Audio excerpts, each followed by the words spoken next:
तो this is the force of, अलग अलग है तो फोर्स ऑफ एडेशन, और अगर आइडेंटिकल है तो फोर्स ऑफ कोहेशन। तो यहाँ हमने एक मॉलिक्यूलर चेन कंसीडर की। ये वाटर के फ्री सरफेस पे सिचुएटेड मॉलिक्यूल्स है, एल लेंथ में है। इनके जो राइट साइड है वो इनको खींच रहे हैं एक तरफ होने के लिए, ताकि सरफेस एरिया को मिनिमाइज किया जा सके। दूसरे तरफ जो फिल्म होगी इसके, उधर के मॉलिक्यूल इनको अपनी तरफ खींचने की कोशिश कर रहे हैं, सो दैट पूरी के पूरी मॉलिक्यूलर चेन एक तरफ आके मर्ज हो जाए। तो यहाँ अगर आइदर साइड किसी एक तरफ, क्योंकि काउंटर बैलेंस होके तो जीरो हो गया, किसी एक तरफ अगर फोर्स एफ लग रहा हो, लेंथ एल हो, तो force experienced per unit length of molecular chain is called the surface tension. यानी पहला मैथमेटिकल फार्मूला है कि अगर L is the length of molecular chain and F is the pulling forces experienced by them, then force per unit length will be the surface tension। NEET में question आया था, question ये था कि R radius की एक wire की ring बनाई गई, उसको पानी के फ्री सरफेस से रखा गया, फ्लोट करने लगा। तो हम डिस्कस करेंगे फ्लोट क्यों करने लगा, लेकिन अब हम चाहते हैं कि उस रिंग को वापस उठा लें। तो वापस उठाने के लिए हमें कितना एफर्ट करना पड़ेगा। एक्चुअली में जब आपने वायर को रिंग का शेप दे दिया तो सरकमफ्रेंस हो गई 2πr, सरकमफ्रेंस हो गई 2πr। और अब जब उसको वाटर के फ्री सरफेस पे रखा तो उस सरकमफ्रेंस को वाटर सरफेस के मॉलिक्यूल के साथ बॉन्ड में बंधना पड़ा। वो सिंक डाउन हो जाना चाहता था अपने भार की वजह से, लिक्विड में मिलना चाहता था, और जबकि लिक्विड के मॉलिक्यूल्स इम्प्योरिटी डिसॉल्व के लिए और साथ में अपनी एनर्जी को मेंटेन करने के लिए इसको नहीं आने देना चाहते थे। तो अगर हमने एक वायर ऑफ रेडियस आर का रिंग बनाया, इसको लिक्विड के फ्री सरफेस पर हमने रखा, तो जो लेंथ है इसकी इस रिंग की, अगर ये आर रेडियस की है तो इसकी लेंथ हो जाएगी 2πr।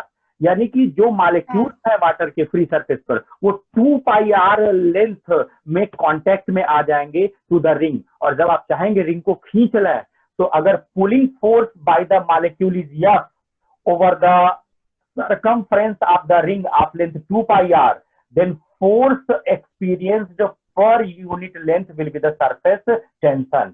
यानी कि इस एक रिंग को एक वायर की रिंग को लिक्विड के फ्री सरफेस से खींच के निकालने के लिए आपको जो फोर्स की जरूरत होगी, that will be the surface tension into circumference. Question clear हुआ क्या बोल रहे हैं?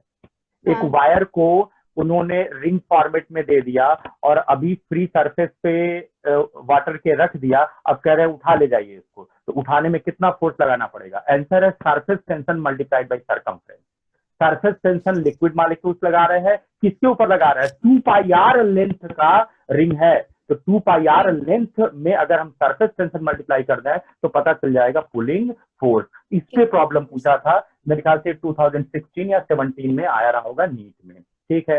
दूसरा, अगर हम एक एग्जांपल है, हम कैसे मान लें कि लिक्विड की फ्री सरफेस की टेंडेंसी है to minimise the surface area and hence to conserve the energy of liquid. तो इसके लिए एक छोटा सा एक्सपेरिमेंट दिया जाता है, वहां से भी एक डेफिनेशन आती है। हम वायर का एक फ्रेम बना रहे हैं यू शेप का, लाइक दिस, हमने यू शेप का एक फ्रेम बनाया, ठीक है। इसके ऊपर एक स्लाइडिंग वायर लगा दिया, ये वायर स्लाइड कर सकता है, नाम है इसका ए बी, लेंथ है इसकी एल। अभी इसको हम एक ऐसी लिक्विड में डिप करके बाहर निकालने वाले हैं जो सोप सोल्यूशन कंटेन कर रही है। जैसे हम लोग घर में बकेट में अगर थोड़ा सा सर्फ डाल देते और हाथ से ऐसे ऐसे हिलाते हैं तो देखते हैं फिंगर्स के बीच में फिल्म बन जाती है, पतली फिल्म बन जाती है, या फिर बबल बनने लगते हैं। वो बबल फॉर्मेशन सरफेस टेंशन के एग्जांपल है, हम लोग जल्दी देखेंगे। बट हम ये कह रहे हैं कि हमने थोड़ा सा सर्फ पानी में घोल लिया बकेट में, और हमने वायर का एक फ्रेम बनाया यू शेप का, और उसके ऊपर एक स्लाइडिंग वायर ए भी रखा। अब इसको सोप सोल्यूशन में डिप करके बाहर निकालेंगे। जब सोप सोल्यूशन में डिप करके बाहर निकालते हैं तो ये फिल्म बन जाती है, इसके ऊपर एक फिल्म बन जाती है, ठीक है, सोप सोल्यूशन फिल्म।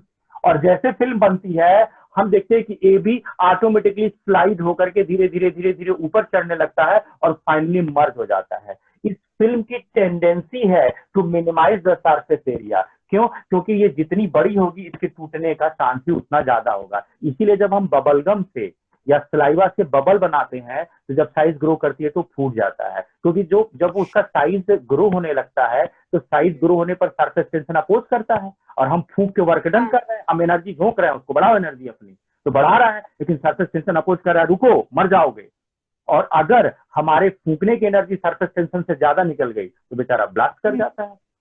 ठीक है, तो ये जो जो फिल्म बनी, ये फिल्म तुरंत अपने सरफेस को मिनिमाइज करेगी। मिनिमाइज करने में इसके पास 3 साइड है, लेकिन एक ही साइड मूवेबल है, वो साइड है AB। ये तुरंत AB को धीरे धीरे धीरे धीरे ऊपर खींचते हुए मर्ज करा लेगा। इससे कंफर्म होता है कि लिक्विड की फ्री सरफेस अपने एरिया को मिनिमाइज करने की टेंडेंसी रखती है, ताकि एटमॉस्फेयर के साथ इंटरेक्शन कम हो सके और इसकी एनर्जी कंजर्व हो सके। अगर मैं कहता कि del x is the shifting, हमने किसी स्टैंड पे चेक किया तो देखा AB खिसक के A डैश B डैश पर पहुंच चुका है, and this shifting is del x. तो आप देख सकते हैं कि एक्चुअली में ये AB L लेंथ का वायर है, तो जो मॉलिक्यूल्स इस वायर को पकड़े होंगे, जो खींच रहे होंगे, वो भी तो L लेंथ के होंगे। क्यों? वायर AB L लेंथ का है, तो जो नंबर ऑफ मॉलिक्यूल्स खींच रहे हैं वो काउंट तो हम नहीं कर सकते, लेकिन उन मॉलिक्यूलर की चेन लेंथ तो देख सकते हैं ना, कि जो मॉलिक्यूल्स AB के कांटेक्ट में वो भी L लेंथ के हैं। और ये सोप सोल्यूशन की फिल्म है, तो ऊपर भी फिल्म है, नीचे भी फिल्म है, तो ऊपर भी मॉलिक्यूल है फिल्म पर और नीचे भी मॉलिक्यूल है फिल्म पर, तो इफेक्टिव लेंथ ट्वाइसियल लेनी पड़ेगी ना, यानी ऊपर सरफेस के L लेंथ की मॉलिक्यूलर चेन और नीचे सरफेस की L लेंथ की मॉलिक्यूलर चेन, यानी 2L लेंथ की मॉलिक्यूलर चेन इस वायर को F फोर्स से अगर खींच रही हो, तो हम लिख सकते हैं 2L effective length of the molecular chain and F is the pulling force. तो हम लिख सकते हैं पुलिंग फोर्स, ये जो फील कर रहा है, this force is proportional to twice L। क्यों? क्योंकि अगर L ज्यादा होगा तो L के ज्यादा होने की वजह से मॉलिक्यूलर चेन लेंथ ज्यादा होगी, और मॉलिक्यूलर चेन लेंथ ज्यादा होगी तो नंबर ऑफ मॉलिक्यूल्स ज्यादा होंगे, नंबर ऑफ मॉलिक्यूल्स ज्यादा होंगे तो खींचेंगे भी तो ज्यादा। तो इस तरीके से F प्रोपोर्शनल टू 2L, यहां से प्रोपोर्शनैलिटी कांस्टेंट आ जाएगा, that is called the surface tension, and now हो जाएगा इनटू 2L। तीसरा फार्मूला आया, पहला फार्मूला आया था फोर्स पर यूनिट लेंथ, दूसरा आया था फोर्स पर यूनिट सरकमफ्रेंस, और तीसरा आया है यहाँ फिर से आ जाएगा फोर्स पर यूनिट लेंथ। तो यहाँ ट्वाइस L लेंथ की मॉलिक्यूलर चेन है तो F/2L आएगा। ठीक है, इज इक्वल टू T, यानी तीसरा फार्मूला मिला हमें F/2L is equal to T। अब यहां अगर वायर AB स्लाइड कर रहा है तो क्या ये हम कह नहीं सकते हैं कि work done is obtaining here? ये वर्क डन कौन कर रहा है? लिक्विड की फ्री सरफेस कर रही है। क्यों कर रही है? अपने स्टेबिलिटी और अपने एनर्जी को कंजर्व रखने के लिए कर रही है। इसका मतलब है कि अगर हम वर्क डन निकाला है तो फोर्स इंटू डिस्प्लेसमेंट, तो फोर्स है F और डिस्प्लेसमेंट से किसी टाइम पर चेक किया डेल एक्स है, तो F into del x. F कितना है? T इंटू 2L, और del x is the del x. Now यहां इसको थोड़ा सा और अरेंज कर ले, T into 2 into L into del x. जरा ध्यान से देखिए, L इंटू डेल एक्स क्या है?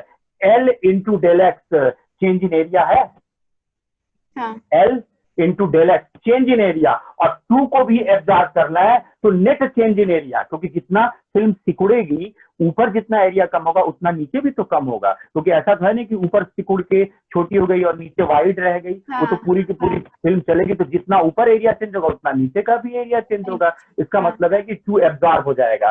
This 2L into del x is called net change in area of the film. ये हो जाएगा T और ये हो जाएगा डेल ए।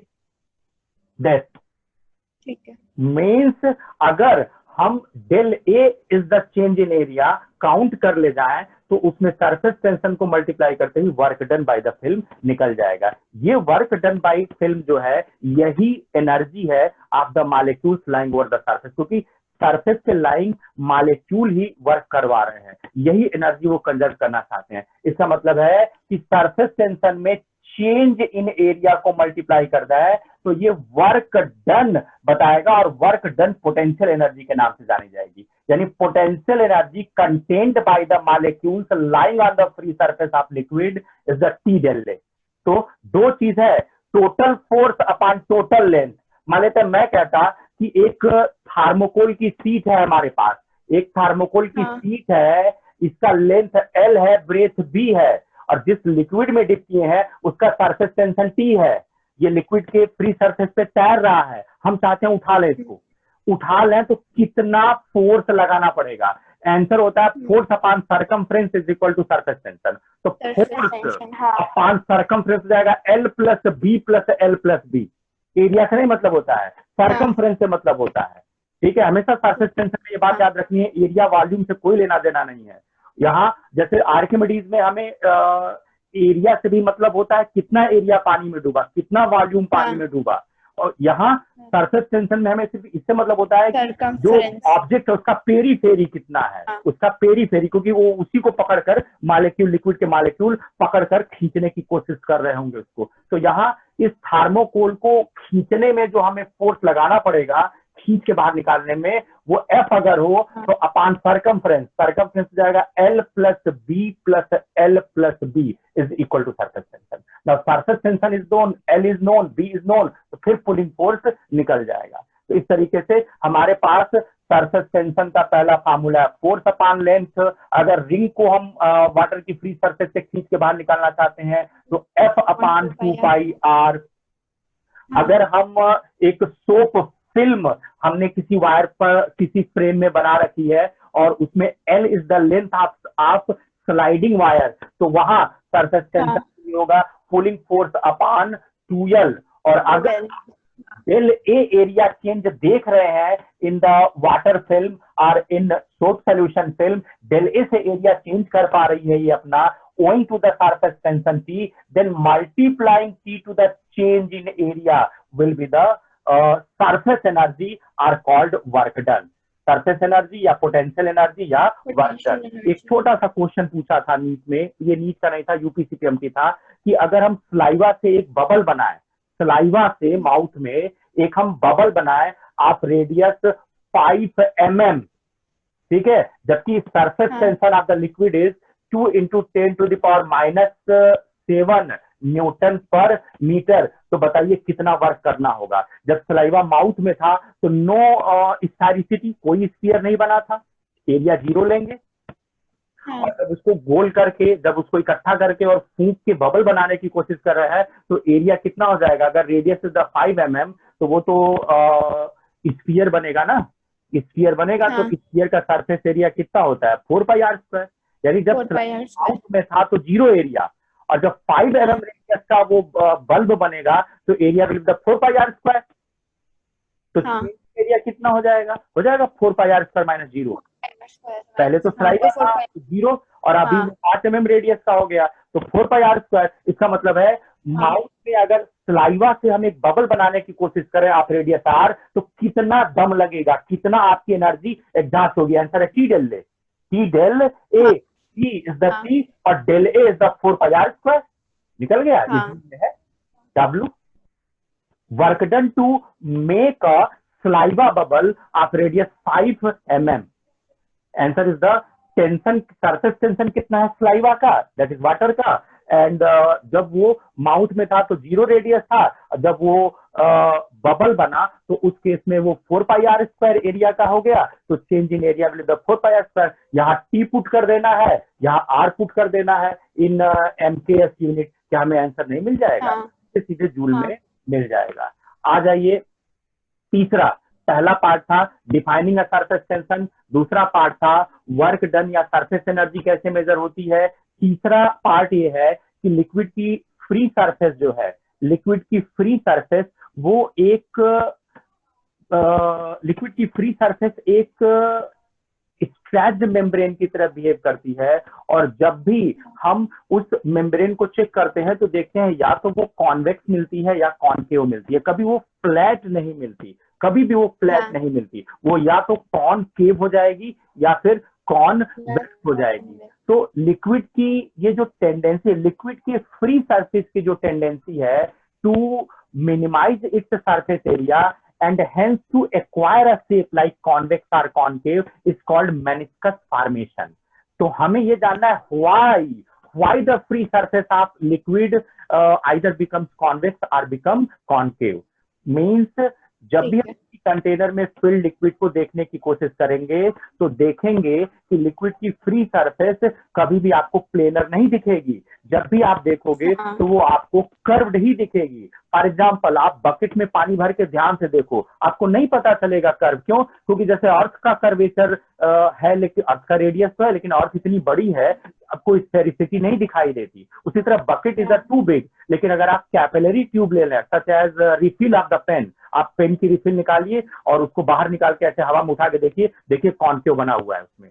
रिफिल का जो भी हाँ लेवल होगा वो प्लेन नहीं होगा। टेस्ट ट्यूब में याद कीजिए, जब पानी आप भरे होगे तो टेस्ट ट्यूब में पानी भरने के बाद जब उठा के ऐसे देखा गया होगा तो ऊपर कॉन्केव शेप का मेनिस्कस बना होगा। तो एक्सप्लेन करने जा रहे हैं कि लिक्विड की फ्री सरफेस कॉन्वेक्स या कॉन्केव क्यों होती है। ठीक है, तो ठीक। अगर हम हाँ एक्सप्लेन करने जाएं तो बड़ा आसान सा एक्सप्लेनेशन है। दो तरह के फोर्स लिक्विड मॉलिक्यूल फेस करते हैं, एक कोहेसन, एक एडहेसन।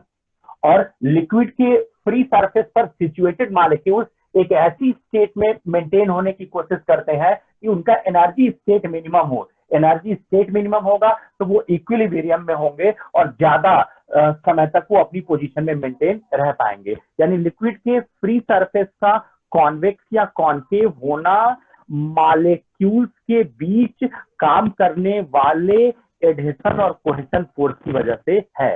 अब अगर हम लिक्विड को कैटेगराइज करें तो दो तरह की लिक्विड है। कुछ लिक्विड में कोहेशन ज्यादा होता है, कुछ लिक्विड में एडहेशन ज्यादा होता है। एडिशन। सिर्फ एक मरकरी भर ऐसा है, मरकरी, जिसका कोहेशन बहुत ही हाँ स्ट्रांग होता है। तभी तो मरकरी कहीं भी रखिए तो फैल के चिपकता नहीं है सरफेस पे, वो एक्यूमुलेट करके सारे मॉलिक्यूल्स को ग्रुप टुगेदर हो जाता है। जबकि अगर आप वाटर को ओवर द सरफेस रखेंगे तो जैसे ही किसी सरफेस पर रखेंगे वो फैल जाएगा। जैसे मैं ये मार्कर लूं, इस मार्कर की इंक जो है, जब मैं बोर्ड पे टच करा रहा हूं तो इंक के एटम इंक को छोड़ के बोर्ड के एटम के साथ चिपक गए। Adhesion strong. इंक इंक का कोहेशन वीक है, और इंक कमिंग ऑन बोर्ड, तो इंक का हाँ एटम बोर्ड के एटम के साथ टाई अप हो जा रहा है।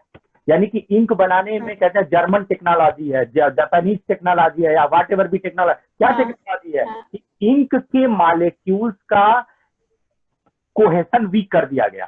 सो दैट जब वो एक साथ है तो वीकली एक दूसरे से बंधे हुए हैं, लेकिन जब वो किसी के कांटेक्ट में आ रहे हैं, चाहे वो हाथ के कांटेक्ट में आए, चाहे टेबल के कांटेक्ट में, चाहे कॉपी पेपर या फिर बोर्ड के कांटेक्ट में, तो इनको छोड़ दे रहे हैं, जाके बोर्ड पर चिपक जा रहे हैं। हाँ ठीक है, कपड़ा कपड़ा पानी में डाल रहे हैं तो पानी के मालिक्यूल पानी को छोड़कर कपड़े में चिपक जा रहे हैं, हम कह रहे हैं वेटिंग द क्लास। हाँ तो इसका मतलब क्या हाँ है? मतलब वाटर वाटर का कपड़े को आप मर्करी के टब में डुबो बाहर निकालिए तो कपड़ा भीगेगा? नहीं। आंसर है नो। क्यों? क्योंकि मरकरी मरकरी को हाँ थोड़ा नहीं करेगा। मरकरी हाँ मरकरी का कोहेशन इज वेरी स्ट्रांग। ठीक है, इसी तरह से हम देखते हैं कि हाँ अरवी का पत्ता, अब मुझे नहीं पता अरवी के पत्ते का बायोलॉजिकल नेम क्या है, अरवी का पत्ता आता है ना, हाँ अरवी पता है, उस पर देखिए पानी की ड्रॉप पड़ती है हाँ तो वो गोल हो जाती है। यानी कि वाटर ड्रॉपलेट का अरवी के पत्ते के साथ जो एडेशन है वो वीक है। हाँ एडेशन वीक है, तभी तो वो पत्ते को भिगो नहीं रही है। वो हाँ पानी सिकुड़ के उसी पे ड्रॉप मोती की तरह एकदम गोल होके इधर उधर लुढ़केगा, लेकिन चिपकेगा नहीं। हाँ लेकिन वही पानी हाँ अगर पटरे पर रख दें या बोर्ड पर रख दें तो भिगो देगा। तो बड़ी सीधी सी ओके। बात है कि अगर एडेशन ज्यादा है तो वो चिपक जाएगा, कोहेशन ज्यादा है तो वो छोड़बा नहीं करेगा एक दूसरे को। नहीं। तो हाँ यहाँ कभी भी अगर हम वाटर मॉलिक्यूल की बात, मतलब हम किसी भी लिक्विड की बात करें तो दो तरह की लिक्विड है। मरकरी भर एक ऐसा है हम लोग के पूरे जानने में जिसका कोहेशन जो है, force of cohesion between the molecule is much stronger than adhesion with rest of the surfaces। मतलब किसी भी सरफेस पर रखें, इसको हम लकड़ी पर रखें, इसको हम ग्लास पर रखें, इसको हम पेपर पर रखें, मरकरी के एटम्स का कोहेशन इतना ज्यादा है कि वो एडहेशन से कोई फर्क नहीं पड़ा, वो नहीं जाएगा। लेकिन डीजल, पेट्रोल, केरोसिन, एल्कोहल, हाँ wax, glycerine, Dettol, Colgate paste, कुछ भी ले लीजिए मरकरी के अलावा, मरकरी के अलावा अगर आप हाँ कुछ भी ले लेते हैं तो आप देखते हैं कि जैसे किसी सरफेस पर रखते हैं वो फैल जाता है। This is going to the adhesion greater than cohesion. Means अगर हम वाटर की बात करें, अगर हम डीजल की बात करें, अगर हम पेट्रोल की बात करें, अगर हम एल्कोहल की बात करें तो इन सब का क्या है, इन सब में कोहेसन जो है वो वीक है देन एडिशन। इतना तो क्लियर है, इतना तो हाँ क्लियर है। जिन हाँ मटेरियल्स का कोहेसन कम होता है वो दूसरे सरफेस पे चिपक जाते हैं, और जिनका जाते कोहेसन हैं। स्ट्रांग होता है वो नहीं चिपकते। तो फिलहाल हाँ एग्जांपल में सिर्फ मरकरी पर ऐसा है जिसका कोहेसन स्ट्रांग है। चलिए अभी हम ग्लास वेसल में लिक्विड को फिल कर देते हैं। जैसे हम ग्लास वेसल में वाटर को फिल करते हैं, देखिए क्या होता है उसके साथ। जैसे ही हम वाटर को फिल करते हैं, चलिए मान लिया वाटर फ्लैट है, मान लिया है नहीं, रियल में फ्लैट है। अब उस एक मॉलिक्यूल के बारे में सोचिए जो फ्री सरफेस पर है और वो इस कंटेनर के मॉलिक्यूल के साथ इंटरेक्शन में है, और लिक्विड के इस मॉलिक्यूल को जो सरफेस पर है उसको सेंटर लेके एक स्फीयर खींचिए, तो इसको बोलते हैं sphere of influence. Her molecule के अराउंड 1 नैनोमीटर का जोन ऐसा होता है जिसमें वो अदर मॉलिक्यूल के साथ इंटरेक्ट करता है। जैसे बल्ब का एक जोन है जिसमें उसकी लाइट सफिशियंट होगी, मैग्नेट का एक जोन है जितनी दूर में उसकी मैग्नेटिक फील्ड सफिशियंट होगी। ऐसा नहीं कि एक मैग्नेट है हमारे पास एसएन सिंह चौराहे पर रखा हुआ, धर्मशाले पर कील गिरी है तो उसको खींच के अट्रैक्ट कर लेगा, ऐसा बिल्कुल नहीं है। मैग्नेट की एक रेंज होगी, ऐसा नहीं कि मोहल्ले में किसी के यहाँ बल्ब जल रहा है हम घर में पढ़ ले रहे हैं, क्यों, क्योंकि बल्ब तो जल ही रहा है। मतलब एक डिस्टेंस के साथ उसकी इंटेंसिटी होगी जो वैरी कर रही होगी। तो उसी तरीके से एक मॉलिक्यूल कंटेनर में सिचुएटेड सभी मॉलिक्यूल के साथ इंटरेक्ट नहीं करता। एक मॉलिक्यूल अपने अराउंड 1 नैनोमीटर का एक स्फीयर कंसीडर कीजिए, उसके अराउंड उस नैनोमीटर के स्फीयर में आने वाले मॉलिक्यूल के साथ ही इंटरेक्शन करता है। इस स्फीयर को स्फीयर ऑफ इन्फ्लुएंस कहते हैं, स्फीयर ऑफ मॉलिक्यूलर एक्टिविटी कहते हैं। कहते हैं ना आ जाना बेटा मोहल्ले में बताएंगे, क्योंकि हमारा भी तो एक इलाका होता है, ठीक है, हर कुत्तों का एक इलाका होता है ना। कहते हैं कि आ जाओ बेटा बताएंगे मोहल्ले में, क्यों, क्योंकि उनका एक इन्फ्लुएंस है वहां। अगर जीत रहे होंगे तब तो ठीक है, हार रहे होंगे तो मोहल्ले वाले कहेंगे भाई देखो बाहर से आके मार रहा है, मार तो साले के। तो इस तरीके से जो है मॉलिक्यूल्स का भी एक एरिया है, मॉलिक्यूल्स का एक रेंज है। तो ऐसा नहीं कि एक मॉलिक्यूल सभी मॉलिक्यूल के साथ इंटरेक्ट कर रहा है। एक मॉलिक्यूल के अराउंड अगर हम 1 नैनोमीटर का स्फीयर खींच लेते तो इसी के साथ वो इंटरेक्ट कर रहा है। तो हम एक ऐसे वाटर मॉलिक्यूल की बात कर रहे हैं जिसके स्फीयर ऑफ इन्फ्लुएंस में इतने मॉलिक्यूल वाटर के आए, तो ये सब मिलके इसको खींच रहे हैं, अंदर आ जाओ भाई, कोहेसन। बट ये तो वीक है ना, ये तो वीक है, क्योंकि वाटर का कोहेसन वाटर मॉलिक्यूल के साथ ठीक होता है। यानी इसके साथ वाले जो है वो इतनी दूर में आए हुए हैं और इसको खींच रहे हैं ओवरऑल नीचे आ जाओ, जबकि इधर ये ग्लास कंटेनर में रखा है या किसी भी कंटेनर में रखा है, इस ये मॉलिक्यूल खींच रहे हैं आ जाओ मेरे पास आ जाओ और चिपक जाओ। अकॉर्डिंगली ये फोर्स काफी ज्यादा हो जा रहा है, यानी एडहेशन ग्रेटर देन कोहेशन। दिख गया? अब इसके ऊपर एक रिजल्टेंट फोर्स आएगा, इसके ऊपर एक रिजल्टेंट फोर्स आएगा। कैसा रिजल्टेंट फोर्स आएगा? इस कोहेशन के पैरेलल यहां खींचिए, इस एडहेशन के पैरेलल यहां खींचिए, दिखा रिजल्टेंट फोर्स। देख अगर हम इसी तरह यहां वाला खींचेंगे तो आएगा देश, यहां वाला खींचेंगे तो आएगा देश, यहां वाला खींचेंगे तो आएगा देश, यहां वाला खींचेंगे तो आएगा देश, यहां वाला खींचेंगे तो आएगा देश। ये क्यों बीच में आने पर ये क्यों वर्टिकल होता जा रहा है? जैसे जैसे कंटेनर से दूर हटेंगे कोहेशन तो कांस्टेंट है, लेकिन एडहेशन दूर जाते जाएंगे तो एडहेशन कम होता जाएगा। एडहेशन कम होता जाएगा तो क्या होगा, ये नीचे की तरफ स्लैंट होता जाएगा। बात समझ में आ रही है? यानी वाटर का फ्री सरफेस अगर हम ऐसे मान लें तो फ्री सरफेस पर फोर्स आ रहा है देश, आ रहा है देश, सॉरी देश, आ रहा है देश, आ रहा है देश, आ रहा है देश। क्लियर है? अब ये फ्री सरफेस ऐसे नहीं रह सकती, क्यों नहीं रह सकती? हम बहुत सारे एग्जांपल दे रहे हैं। उससे पहले यही चीज मरकरी में देखिए, अगर मरकरी होता, अब मान लेते हैं ऐसे रहता, कंटेनर में हमने फिल कर दिया, तो मरकरी के एक मॉलिक्यूल की बात करें तो मरकरी का स्फीयर ऑफ इन्फ्लुएंस ये आएगा, में मरकरी के जो रेस्ट ऑफ द एटम है वो इसको इस लाइन पर खींच रहे हैं, आ जाओ भाई, और हमें पता है क्वेश्चन स्ट्रांगर होता है। उसी टाइम पर ग्लास का जो मॉलिक्यूल है वो इसको खींच रहा है, आ जाओ भाई, लेकिन ये वीक है, यहाँ एडहेशन वीक है। अब adhesion greater, adhesion lesser than cohesion है यहाँ पे। अगर रिजल्टेंट फोर्स ढूंढने जाए तो कोहेशन इसके पैरेलल आप यहां ट्रेस करिए और ये चीज यहां ट्रेस करिए, दिख रहा रिजल्टेंट फोर्स कैसा आएगा? ठीक है, मीन्स वाटर के फ्री सरफेस पर जो रिजल्टेंट फोर्स आता है वो ऐसे आता है, दिस, एक तरह से कह लीजिए डाइवर्जिंग, और मरकरी के फ्री हाँ सरफेस पर जो फोर्स आता है वो ऐसे आता है, कह लीजिए कन्वर्जिंग। इतना क्लियर है? हाँ इतना क्लियर है? चलिए, हाँ अब इन फोर्सेस की वजह से लिक्विड की फ्री सरफेस कभी प्लेन नहीं रह पाएगी। क्यों नहीं रह पाएगी? इसका हम एविडेंस दे देते हैं, क्योंकि ये एक्सपेरिमेंटली प्रूवन फैक्ट है, तो शायद प्रूफ समझ में ना आए, लेकिन हम एक बहुत छोटी सी बात बता रहे हैं जो आपने डेली लाइफ में महसूस की होगी या कई बार शायद देखने को मिली होगी। एक छोटे बच्चे की तरफ या किसी की तरफ भी उसके पीठ पर एक मुक्का चलाइए इसे खींच के, हाँ ठीक है, तो जैसे ही उसकी तरफ ऐसे चलाएंगे देखेंगे इस तरीके से ऐसे तन जाएगा ऐसे, मतलब जिस लाइन पर फोर्स ट्रांसफर हो रहा है, जिस लाइन पर फोर्स चल रहा है उसके परपेंडिकुलर अपने आप को अरेंज करेगा वो।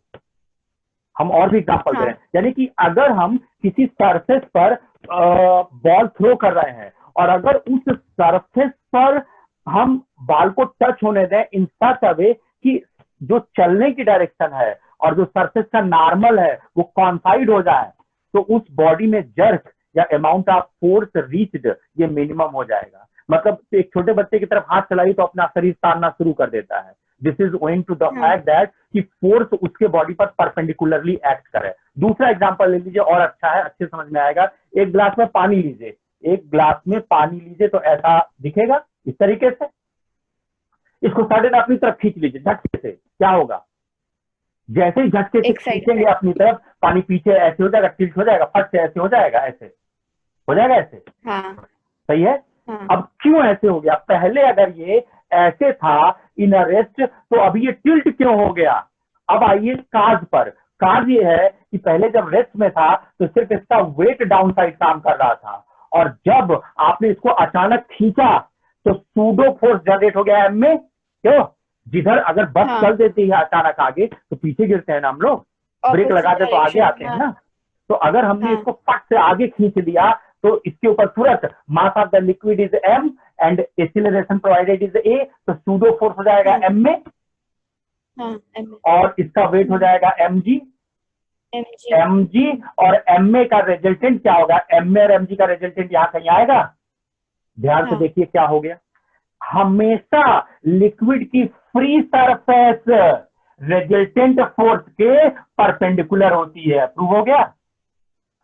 देखिए, हाँ जो नई सरफेस हाँ है, नई ओरिएंटेशन ऑफ सरफेस है, वो एफनेट के परपेंडिकुलर है। पहले ये था एफनेट, पहले ये था एफनेट, तो इसके बेस्ट में। परपेंडिकुलर थी, और अभी एमजी और हाँ एफने का एफनेट ये डेवलप हो गया, तो इसके परपेंडिकुलर ऐसे थी, खिसक के ऐसे हो गई, इस तरीके से हो गई, ताकि जो एफनेट डेवलप हुआ है उसके परपेंडिकुलर असाइन हो सके। ये हम लोग के ऊपर भी होता है। कोई डंडा चलाता है या हाथ पर चलाता है तो हम लोग भी अपने बॉडी को तुरंत ऐसे या प्रोटेक्शन मोड में आते हैं। वो प्रोटेक्शन मोड ये होता है कि जो ट्रांसफर्ड फोर्स है हमारी बॉडी पर, वो हमारे बॉडी पर परपेंडिकुलरली आवे। अगर परपेंडिकुलरली आएगा तो उस केस में इंजरी कम होगी। तो चलिए, ये तो बॉडी में अदर सिस्टम है, लेकिन ये बात तो क्लियर हो गई ना कि रिजल्टेंट फोर्स के परपेंडिकुलर फ्री सरफेस अलाइन होती है।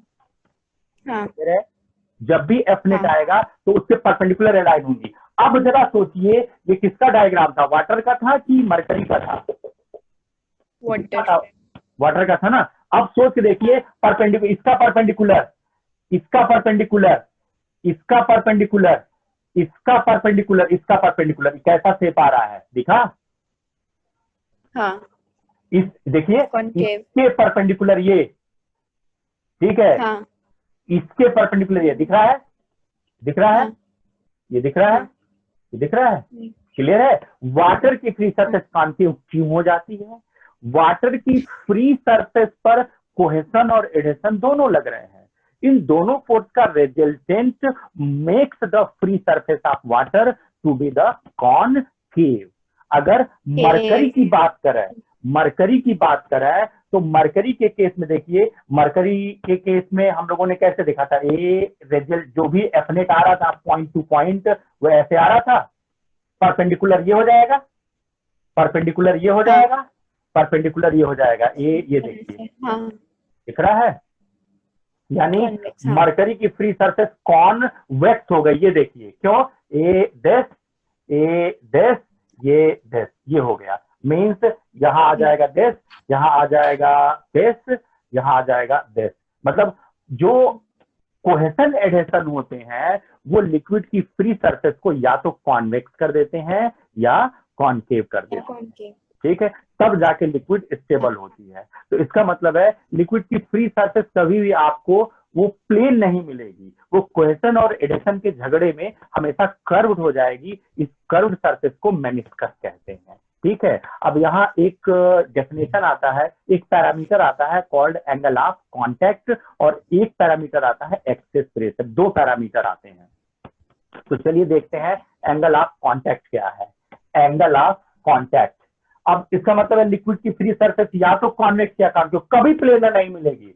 भले आपको लग रहा हो बकेट में पानी है या किसी पॉन्ड में वाटर है, आप कितनों ध्यान से देख रहे हैं, ध्यान से देखने पर आपको लग रहा है कि नहीं ये तो प्लेन है, वो प्लेन नहीं है। हम ऑब्जर्व नहीं कर पा रहे हैं उसके कर्वेचर को या उसकी स्फेरिसिटी को, ये ऑब्जर्वेशन एरर है। लेकिन अगर हम लो क्रॉस सेक्शनल एरिया के पाइप में किसी भी लिक्विड को भर के देखेंगे तो हमें उसकी फ्री सरफेस कॉन्वेक्स या कॉनकेव नेचर शो करता हुआ दिखाई दे देगी। अब आ जाइए, लिक्विड की फ्री सरफेस अगर ऐसे है तो ये वाटर है, एल्कोहल है, ठीक है, डीजल है, किरोसिन है, मतलब सभी इसी में आएंगे, सब कॉनकेव ही बनाते हैं। सिर्फ मरकरी भर एक ऐसा है जो कॉन्वेक्स बनाता है। ठीक है, हमने पानी को कैपिलरी ट्यूब में हाँ हेलो, हाँ सर, वो लिक्विड की फ्री सरफेस किसके साथ 90 डिग्री बनाती है एंगल? एक्चुअली में milk placed in a silver container, milk placed in a silver container is the best example जिसमें आपको एकदम प्लेन सरफेस मिलेगी। ठीक है, आईएएस में पूछा हुआ है, नीट में नहीं पूछा है कि अगर हम मिल्क को चांदी के बर्तन में रखते हैं तो एकदम फ्लैट रहती है सरफेस, यानी कि कोहेसन एडेशन काउंटर बैलेंस हो जाते हैं। ठीक है, और यहाँ कोहेसन एडेशन का झगड़े में एक एफनेट डेवलप हो जा रहा है और उस एफनेट को मैनेज करने के चक्कर में लिक्विड की फ्री सरफेस कर्व्ड हो जा रही है। तो यहाँ फ्री सरफेस अगर ऐसे है, अब अगर हम वाटर और मरकरी ही एग्जांपल लेके चले, वाटर एंड मरकरी, तो उस मॉलिक्यूल के बारे में सोचिए जो फ्री सरफेस पर है और कंटेनर के मॉलिक्यूल के साथ इंटरेक्शन में है, वाटर में भी और मरकरी में भी। ठीक है, वाटर में भी और मरकरी में भी। अब अगर हम लिक्विड के इस मॉलिक्यूल पर दो टेंजेंट खींचे, एक टेंजेंट खींचे कंटेनर पर इनसाइड, कंटेनर पर इनसाइड, और एक टेंजेंट खींचे मेनिस्कस पर, मतलब उस मॉलिक्यूल पर जो मेनिस्कस पर टेंजेंट बने, तो ये आएगा। इस मॉलिक्यूल पर जो मेनिस्कस पर टेंजेंट बने तो ये आएगा। Now the angle between the two tangents, one toward the liquid side on the container and other on the meniscus near the molecule, ये on the meniscus है, near the molecule, ये molecule जिस container के contact में है उस container पर liquid side में है। तो ये जो एंगल बन रहा है ये एक्यूट एंगल बन रहा है, ये थीटा एंगल ऑफ कांटेक्ट, ये थीटा यहाँ एंगल ऑफ कांटेक्ट, ये ऑब्ट्यूज बन रहा है, थीटा ग्रेटर देन 90 डिग्री, यहाँ थीटा लेस देन 90 डिग्री, और थीटा का नाम है angle of contact, angle of contact. तो अगर ये थीटा एंगल ऑफ कांटेक्ट है तो यहाँ एक वर्ड आता है प्रिंसिपल ऑफ वेटेबिलिटी।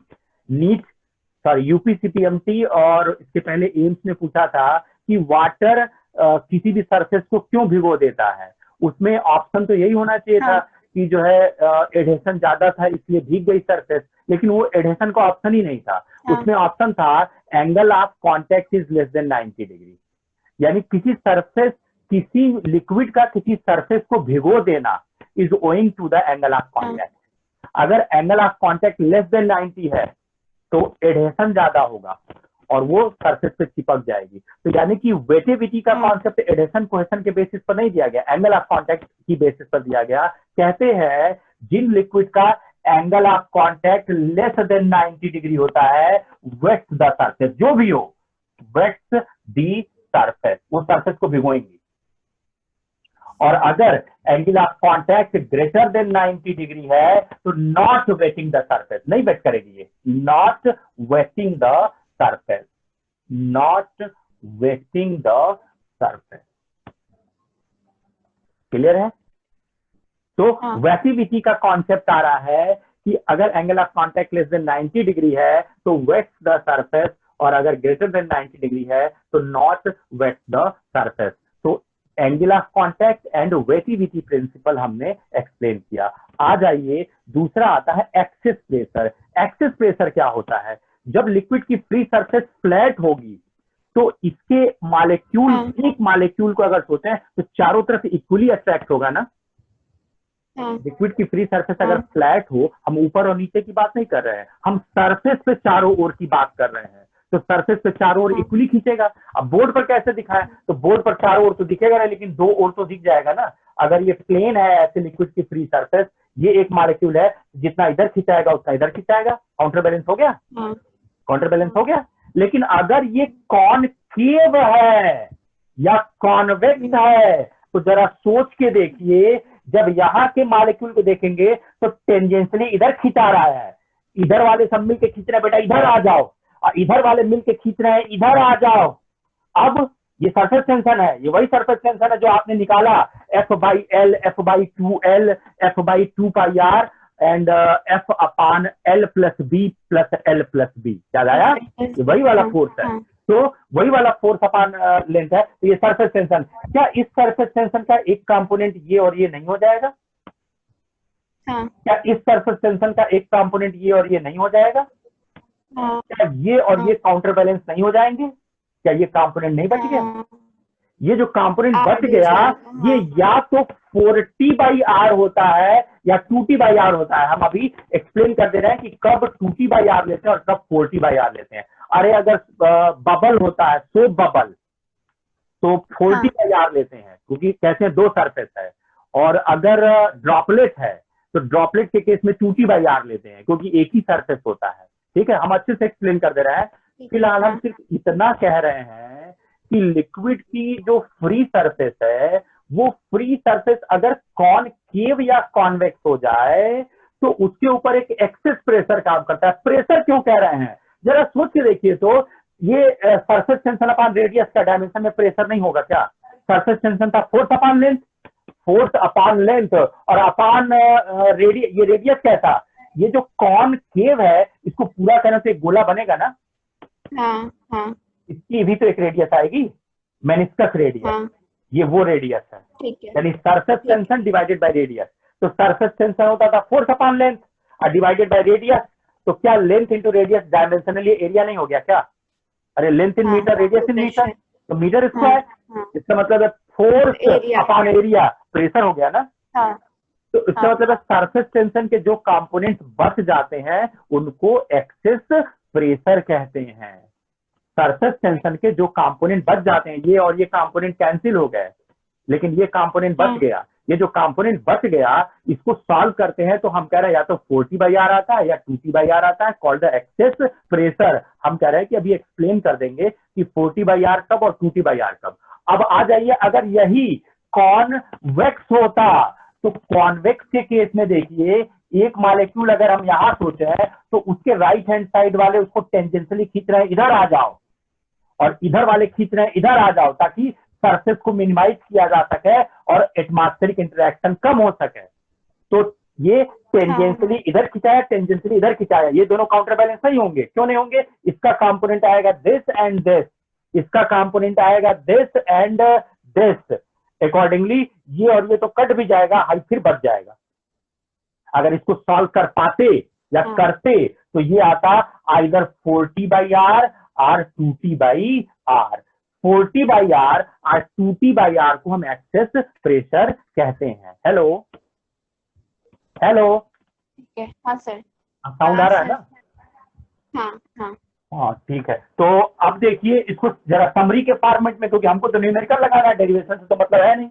बड़ी सिंपल सी हाँ। बात है, अगर सरफेस कॉनकेव है, यानी फार्मूला लिख रहे हैं, अगर सरफेस कॉनकेव है, अगर सरफेस कॉन्वेक्स है, तो इनको वर्चुअली पूरा करने पर इनका एक सेंटर आएगा, इनको वर्चुअली पूरा हाँ। करने पर एक सेंटर आएगा। सेंटर सेंटर की तरफ एक एरो जनरेट कीजिए कॉल्ड एक्सेस प्रेशर, सेंटर की तरफ एक एरो जनरेट कीजिए कॉल्ड एक्सेस प्रेशर, डिनोट करते हैं बाई पी, डिनोट करते हैं बाई पी। अब इस पी की वैल्यू या तो 4T/R आएगी डिराइव करने पर, या तो 2T/R आएगी। ड्रॉपलेट के लिए आप देखिए, वाटर ड्रॉपलेट है, वाटर ड्रॉपलेट, हाँ। this as a water droplet, water droplet, और this as a soap bubble है, soap bubble, soap bubble। तो जो कर्व्ड सरफेस है, सरफेस के किसी भी पॉइंट पर हाथ रखिए, सेंटर की तरफ एरो जनरेट कीजिए, सरफेस के किसी भी पॉइंट पर हाथ रखिए, सेंटर की तरफ एरो जनरेट कीजिए, सरफेस के किसी पॉइंट पर हाथ रखिए, सेंटर की तरफ एरो जनरेट कीजिए। ये जो एरो जनरेट हो रहे हैं, ये इसको श्रिंक करने की कोशिश कर रहे हैं, यही तो सरफेस टेंशन है, तभी तो ये फूट जाएगा।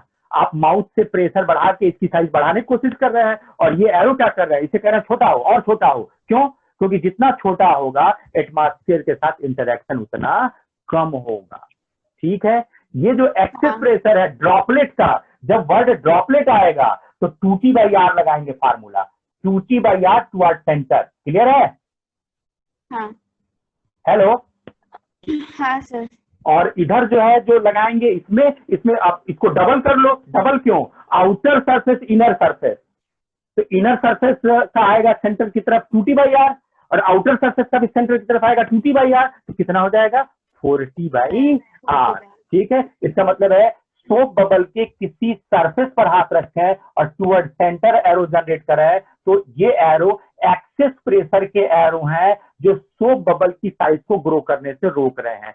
इसीलिए हम सोप बबल को फूंक के जब बड़ा करते हैं तो एक लिमिट साइज में जाने के बाद वो ब्लास्ट कर जाता है। क्यों? क्योंकि एक्सेस प्रेशर उसकी एनर्जी को बढ़ता हुआ नहीं देख सकता, वो प्रेशर वर्क करके उसके एरिया को सीज कर देता है। तो एरिया सीज कब होगा? जब ब्लास्ट कर जाए, ना रहेगा और ना एरिया होगा, इसीलिए वो ब्लास्ट होकर अपना एरिया सीज कर लेता है। तो जब बबल वर्ड आएगा, यानी कि वाटर ड्रॉपलेट, तो 2T/R लेते हैं, और जब बबल की बात आएगी तो अंदर और बाहर मिला के डबल एरिया है, तो ये 4T/R लेते हैं।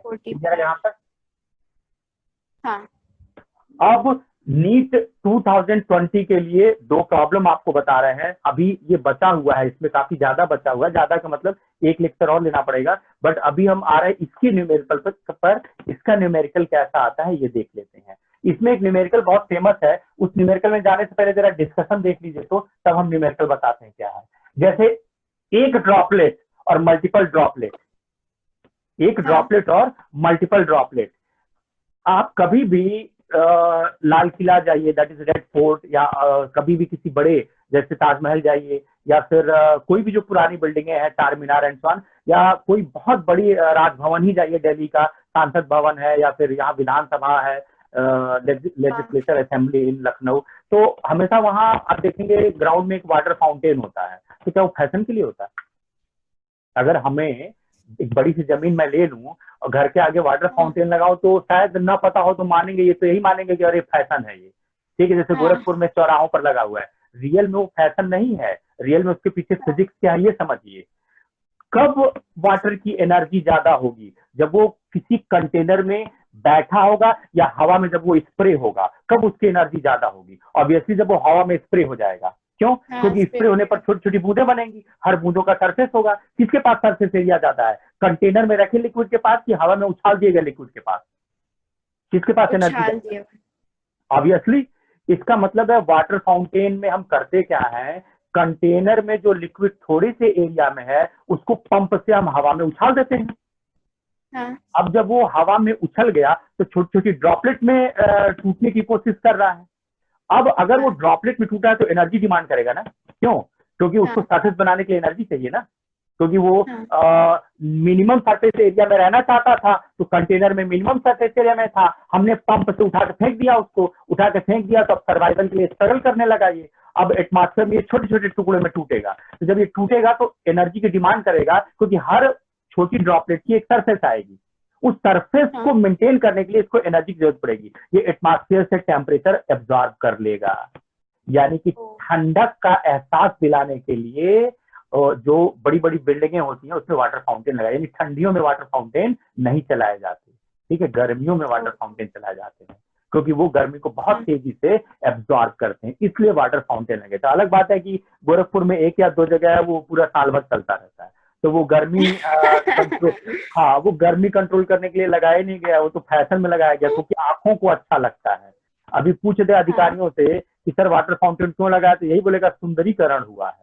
मीन्स उनको नहीं पता कि इसके पीछे बेसिक कॉन्सेप्ट क्या है। लेकिन पहले जो राजा महाराजा होते थे वो हर चौराहों पर, पार्क में इसलिए वाटर फाउंटेन लगाते थे, ठंडियों में वो लकड़ी जलवाते थे जगह जगह। पुराने जो कल्चर है, जब पढ़िए जो सोशल स्टडीज वगैरह है, उसमें जो पुराने कल्चर थे उसमें बताता था कि चौराहों पर लकड़ी जलाने की व्यवस्था होती थी और जगह जगह वाटर फाउंटेन बनाए जाते थे। तो गर्मियों में वाटर फाउंटेन इस तरह नहीं था सबके पास एसी है, पंखा है, कूलर है, ऐसा कुछ नहीं था पहले। तो उस केस में हम पूरे एटमॉस्फेयर के टेम्परेचर को, एक पार्टिकुलर एरिया के टेम्परेचर को कंट्रोल कर लेते थे with the help of water fountain. तो यहाँ हमारे पास जो है दो चीज है, मैं कहता सिंगल ड्रॉपलेट और मैं कहता एन ड्रॉपलेट। अब ध्यान दीजिए, सिंगल ड्रॉपलेट और एन ड्रॉपलेट। और ऐसे समझिए कि ये जो सिंगल ड्रॉप है ये कलेक्टिंग बाय एन ड्रॉप है, मतलब हमारे पास एन ड्रॉप अलग अलग है, अगर उनको कलेक्ट टुगेदर करके एक बिग ड्रॉप बनाए तो सारे छोटे ड्रॉपों का सरफेस एरिया और एक अकेले बड़े ड्रॉप का सरफेस एरिया, इतना तो अलग से निकालने आना चाहिए ना, तब ना हम सरफेस टेंशन में स्ट्रगल करेंगे। तो यहाँ अगर मैं कहता कि सिंगल ड्रॉप की बात कर रहे हैं आप, सिंगल ड्रॉप इसकी रेडियस आर है, तो इसके पास सरफेस एरिया कितना हो जाएगा 4 पाई आर स्क्वायर। अगर एक छोटी ड्रॉप का रेडियस स्मॉल आर है तो उसका सरफेस एरिया कितना हो जाएगा 4 पाई आर स्क्वायर हो जाएगा। हेलो, 4 पाई आर स्क्वायर, हाँ 4 पाई आर स्क्वायर, ठीक है। तो ऐसी तो एन है ना, ऐसी तो एन है, तो टोटल जोड़ बनाओ कितना हो जाएगा n into 4 pi R square, ठीक है। अब इनको सबको ला करके यहाँ कलेक्ट कर दिए, collect to make a single drop, collect to make a single drop, ठीक है। तो भाई जब बनेगी तो कैसे हो जाएगी, इसका रेडियस अगर आर मान लें तो इसका सरफेस एरिया कितना हो जाएगा ना 4 पाई आर स्क्वायर, 4 पाई, हाँ 4 pi R square, 4 pi R square. क्या इतने में से इतना माइनस कर दे तो चेंज इन एरिया नहीं पता चल गया, क्यों?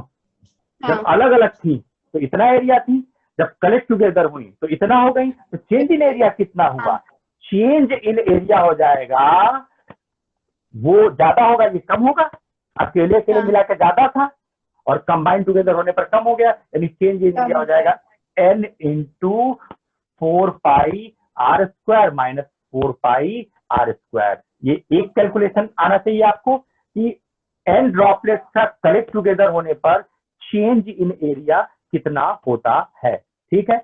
दूसरा कैलकुलेशन, दोनों का वॉल्यूम तो बराबर होना चाहिए ना, तो देखिए इधर n का वॉल्यूम, इधर अकेले का वॉल्यूम, चेंज इन एरिया ऐसे निकल गया, और वॉल्यूम एक अकेले का वॉल्यूम, इधर का अकेले का वॉल्यूम कितना होगा 4/3 पाई आर क्यूब हो जाएगा इधर अकेले का, और इधर n टाइम्स अकेले का 4/3 स्मॉल आर क्यूब।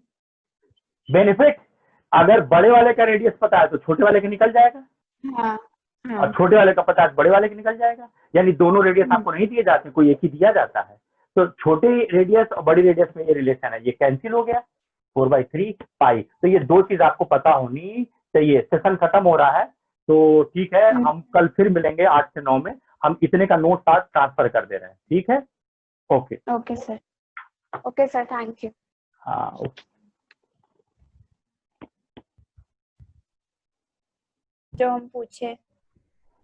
क्वेश्चन 19। हाँ हेलो। नहीं, वो हमको आ गया समझ में, हम सुने। हाँ अच्छा सर। ठीक। तो और कुछ हाँ नहीं। आगे बढ़े? हाँ सर। तो इसमें सरफेस टेंशन में एक्सेस प्रेशर तक हम पहुंच गए थे।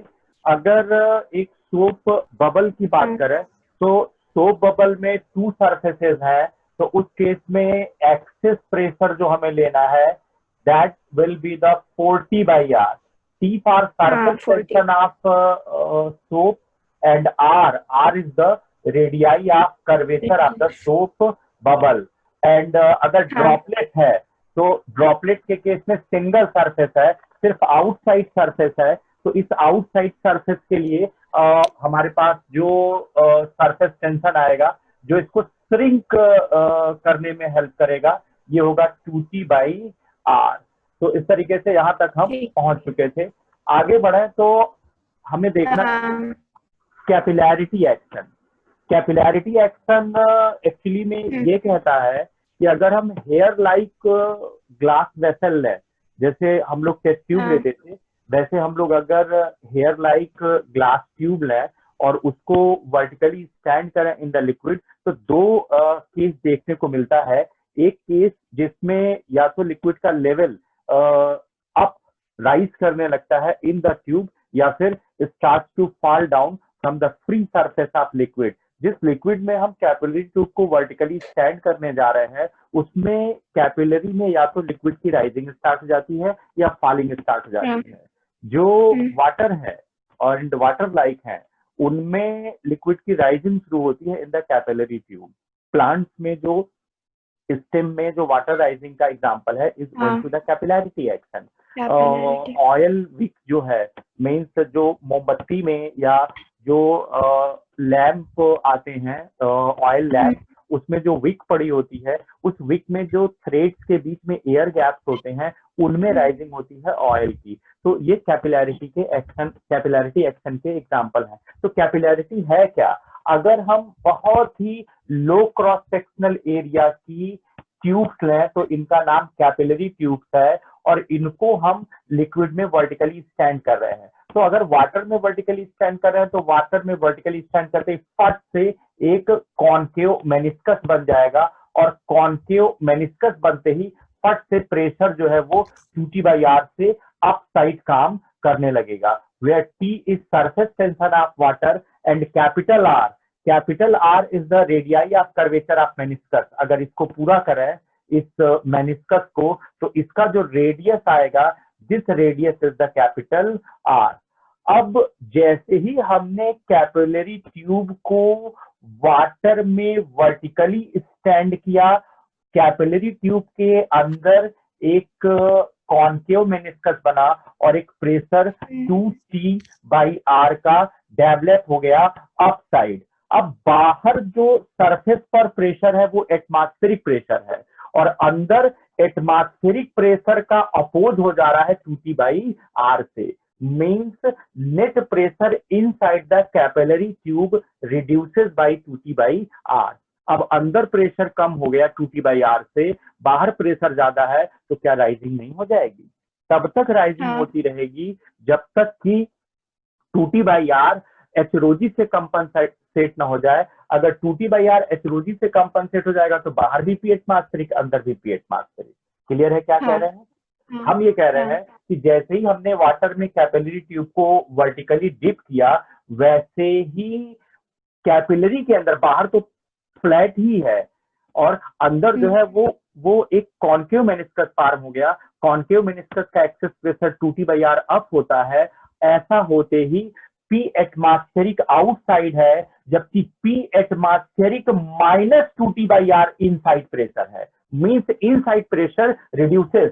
सो next case will be that कि अगर हम कैपिलरी में देखें तो देख रहे हैं कि एच हाइट का वाटर राइजिंग हो जा रहा है। ये एच हाइट का वाटर राइजिंग इसलिए हो रहा है कि 2T/R रिस्पॉन्सिबल है टू मेक दिस कॉलम, क्योंकि 2T/R ने प्रेशर घटा दिया। प्रेशर घटने की वजह से कैपिलरी के अंदर लिक्विड की राइजिंग शुरू हो गई। एच हाइट तक अगर राइजिंग हुई और रुक गई तो एच हाइट का प्रेशर होता है hydrostatic pressure H rho G. Means excess pressure 2T by R is numerically equal to the H rho G. So here the height rise of water column can be written as 2T by R rho G. 2T by R rho G. This is the height of water column in a capillary tube. यहाँ अभी हम capillary की radius नहीं लाए हैं। Capillary की radius और meniscus की रेडियस में अंतर देखिए। अगर मेनिस्कस को पूरा करेंगे ऐसे तो this is the radius of meniscus this, और कैपिलरी की बात करें तो this is the capillary radius. तो अभी हम कैपिलरी की रेडियस को रिलेट करा देंगे to the radius of meniscus, तो कैपिटल आर रिप्लेस होगा। फिलहाल सबसे आसान फार्मूला होता है height rise of water column in a capillary tube is equal to 2T upon R rho G। T surface tension of water है, capital R radius of curvature of the meniscus है, rho density of water है, and G gravity है। अगर यही चीज हम mercury में लेते तो मरकरी में जैसे ही हम कैपिलरी ट्यूब को वर्टिकली स्टैंड करते हैं वैसे ही फट से लेवल नीचे गिर जाता है। क्यों लेवल नीचे गिर जाता है आप देख सकते हो डायग्राम में। अगर ये कैपिलरी ट्यूब है, हमने इसको मरकरी टब में प्रेस कर दिया वर्टिकली, जैसे ही प्रेस किया वैसे ही मरकरी की free surface in the capillary tube convex meniscus बनाएगी। कॉन्वेक्स मेनिस्कस बनाते ही 2T by R का प्रेशर डाउन साइड काम करने लगेगा। नाउ बाहर P एटमॉस्फेरिक ऑलरेडी काम कर रहा था, अंदर P एटमॉस्फेरिक ऑलरेडी काम कर रहा था, और कॉन्वेक्स मेनिस्कस फॉर्म होते ही 2T by R का प्रेशर और आ गया। अंदर net pressure P atmospheric plus 2T by R का हो गया, means net pressure increased accordingly फट से ये नीचे उतर जाएगा। यानी मरकरी के केस में जो कैपिलैरिटी है उसमें फॉलिंग ऑफ लेवल है। अगर ये फ्री सरफेस है तो फ्री सरफेस से नीचे मरकरी दिखाई देगी in this capillary tube. Means ये मरकरी है, आउटसाइड मरकरी यहां तक है और कैपिलरी के अंदर मरकरी का लेवल नीचे चला गया। ये देखिए कुछ ऐसे दिखेगा। ये तो वाटर में राइजिंग हो जाती है, मरकरी में फॉलिंग हो जाती है। कॉन्सेप्ट क्या है? चाहे वाटर हो चाहे मरकरी हो, एक्सेस प्रेशर जो होता है 2T by R ये रिस्पॉन्सिबल होता है to generate a column of hydrostatic pressure H rho G। दोनों को इक्वेट करा देते हैं। 2T by R या तो रिस्पॉन्सिबल होता है राइजिंग ऑफ वाटर लेवल के लिए या रिस्पॉन्सिबल होता है फॉलिंग ऑफ मरकरी कॉलम के लिए। इसका मतलब है कैपिलरिटी का बेसिक फार्मूला है excess pressure 2T by R is giving the H height या H depth of column liquid column, so pressure is H rho G। यहां से हम लिख सकते हैं H ये हाइट राइज या हाइट फॉल होगा, that will be the 2T upon R rho G। ये बेसिक फार्मूला हो गया। ठीक है। अब आ जाइए यहाँ पे इस कैपिटल R को हम स्मॉल r से रिलेट कराने जा रहे हैं, क्योंकि जनरली हम न्यूमेरिकल में कभी भी मेनिस्कस की रेडियस नहीं देंगे, हम तो कैपिलरी की रेडियस देंगे। जितनी पतली कैपिलरी ट्यूब होगी उतना हाई हाइट का वाटर राइजिंग होगा। मींस जितना हाई हाइट का प्लांट होता है उनके जाइलम फ्लोएम के बीच जो एयर कॉलम है वो उतना ही लो हेयर लाइक होता चला जाता है। अकॉर्डिंगली उसमें एक्सेस प्रेशर बढ़ता जाता है। एक्सेस प्रेशर बढ़ने की वजह से जो हाइट ऑफ वाटर कॉलम है वो भी बढ़ता चला जाता है। तो अगर हम रिलेट करने की कोशिश करें तो कैसे रिलेट करेंगे? अगर हम रिलेट करने की कोशिश करें तो ध्यान से देखिए, अगर मैं कहता कि this is the capillary tube, मैं कहता कि this is the meniscus formed, और मेनिस्कस को जब हम पूरा करने जाते तो हमें स्पेरिसिटी कुछ ऐसे दिखती। Now this is radius of the meniscus, या जो गोला बन रहा है मेनिस्कस एज पूरा करने पर एज अ स्फीयर, उसका रेडियस है। और इसको देखें तो this is the small R, this is the radius of the capillary tube. Clear है?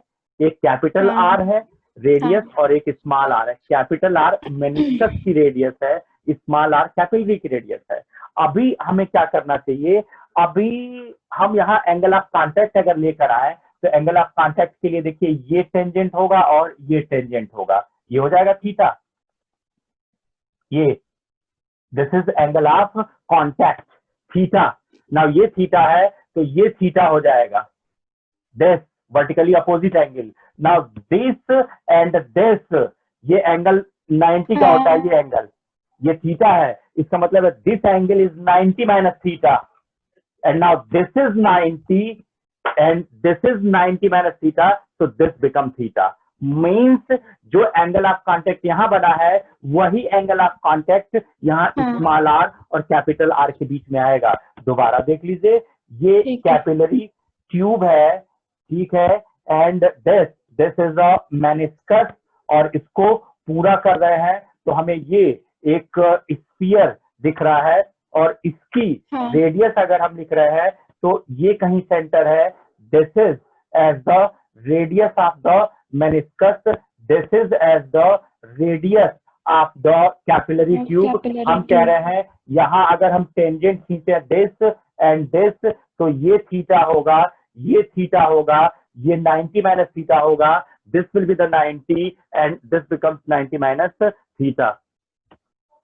सो अगर ये थीटा है, ये थीटा है, ये 90 माइनस थीटा है, ये 90 है, तो यहाँ थीटा हो जाएगा। दिस मीन्स दैट इस ट्राइंगल में अगर हम आए तो दिस इज नाउ थीटा। अगर ये थीटा है तो इस पे कॉस थीटा लगा दीजिए, cos theta that is the base, base is the small R upon hypotenuse that is the capital R. So here small R is equal to, हो जाएगा ना cos theta base small R upon hypotenuse capital R. यहाँ से capital R निकालिए, क्यों? क्योंकि meniscus का radius कभी न्यूमेरिकल में नहीं देगा, तो यहाँ से कैपिटल आर निकालेंगे तो ये हो जाएगा radius of the capillary tube upon cos of the angle of contact. उठा के रख दीजिए इसमें। The final formula of capillarity action is coming as H is equal to 2t cos theta upon r rho G, 2t cos theta upon r rho g. Now this r is radius of the capillary tube. दिख रहा है height rising is inversely proportional to the radius of the capillary tube. r tends to 0 करेंगे तो h tends to infinite हो जाएगा। Means जैसे जैसे height rising बढ़ानी पड़ती है हमें प्लांट्स में, या बढ़ाना है तो कैपिलरी की रेडियस को मिनिमम होगा। अब यहाँ थीटा की दो वैल्यू रटनी चाहिए। पहली वैल्यू कि अगर वाटर है तो वाटर के केस में हम 0 डिग्री लेते हैं एंगल ऑफ कांटेक्ट, और मरकरी के केस में हम इसको 135 डिग्री लेते हैं, क्योंकि अक्सर देता नहीं है, ये नहीं देता है। तो वाटर के केस में थीटा 0 से हटा दीजिए, angle of contact for pure water is 0 degree, एक आंसर हो गया। And angle of contact for pure mercury is 135 degree. तो अगर नहीं डेटा दिया है तो न्यूमेरिकल लगाते समय ये याद रखना होगा कि हम ये डेटा पुट कर लेंगे। अब देखा जाए इस पे कितनी सारी प्रॉब्लम आती है। ये हम लिख लें। हाँ लिख लो।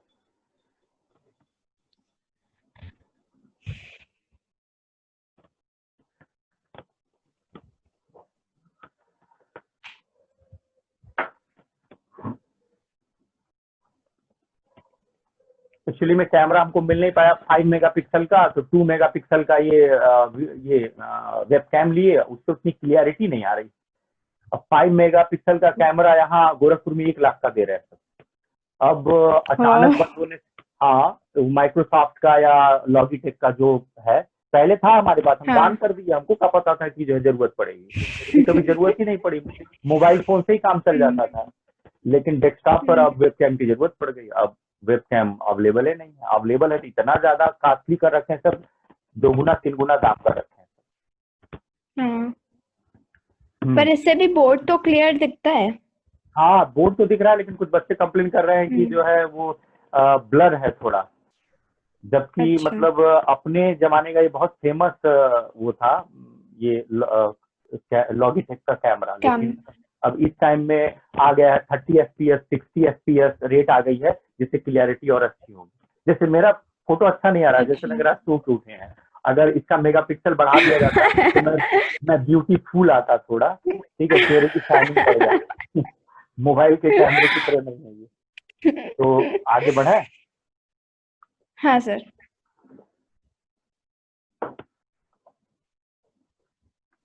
इसमें सबसे पहला पार्ट आता है या आ सकता है इन 2020 is that free falling capillary tube. अच्छा, उससे पहले देख लीजिए, मोस्ट जनरल जो आया है तब आते हैं एडवांस में, नहीं तो हो सकता है कि समझाने में मुझे दिक्कत हो। अगर हम एक कैपिलरी ट्यूब ले लें, से आप स्मॉल आर रेडियस, आप स्मॉल आर रेडियस, और इसको हम डिप कर रहे हैं इन अ वाटर।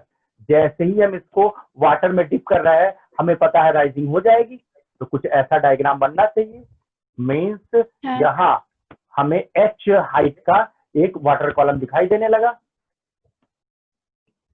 नथिंग इज गिवन, तो हम वाटर ही कंसीडर करेंगे, अदरवाइज नाम रख देंगे तो उसके लिए डेंसिटी इनको बताना पड़ेगा। ए दिस, ये हो गया।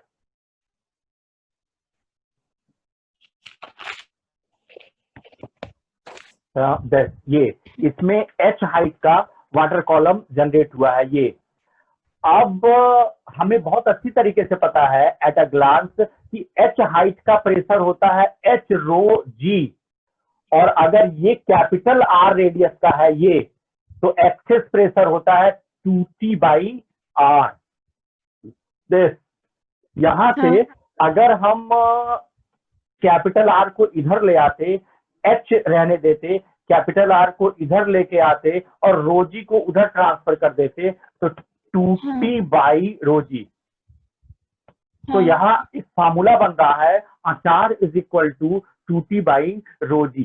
अब इसमें जो राइट हैंड साइड में है दिस, ये यूनिवर्सल कांस्टेंट है, इसमें कुछ भी हमारे हाथ में नहीं है। लिक्विड का सरफेस टेंशन हमारे हाथ में नहीं, डेंसिटी हमारे हाथ में नहीं, ग्रेविटी हमारे हाथ में नहीं, लेकिन हाइट, राइज और radius of curvature of meniscus, ये दोनों चेंज कर सकते हैं हम।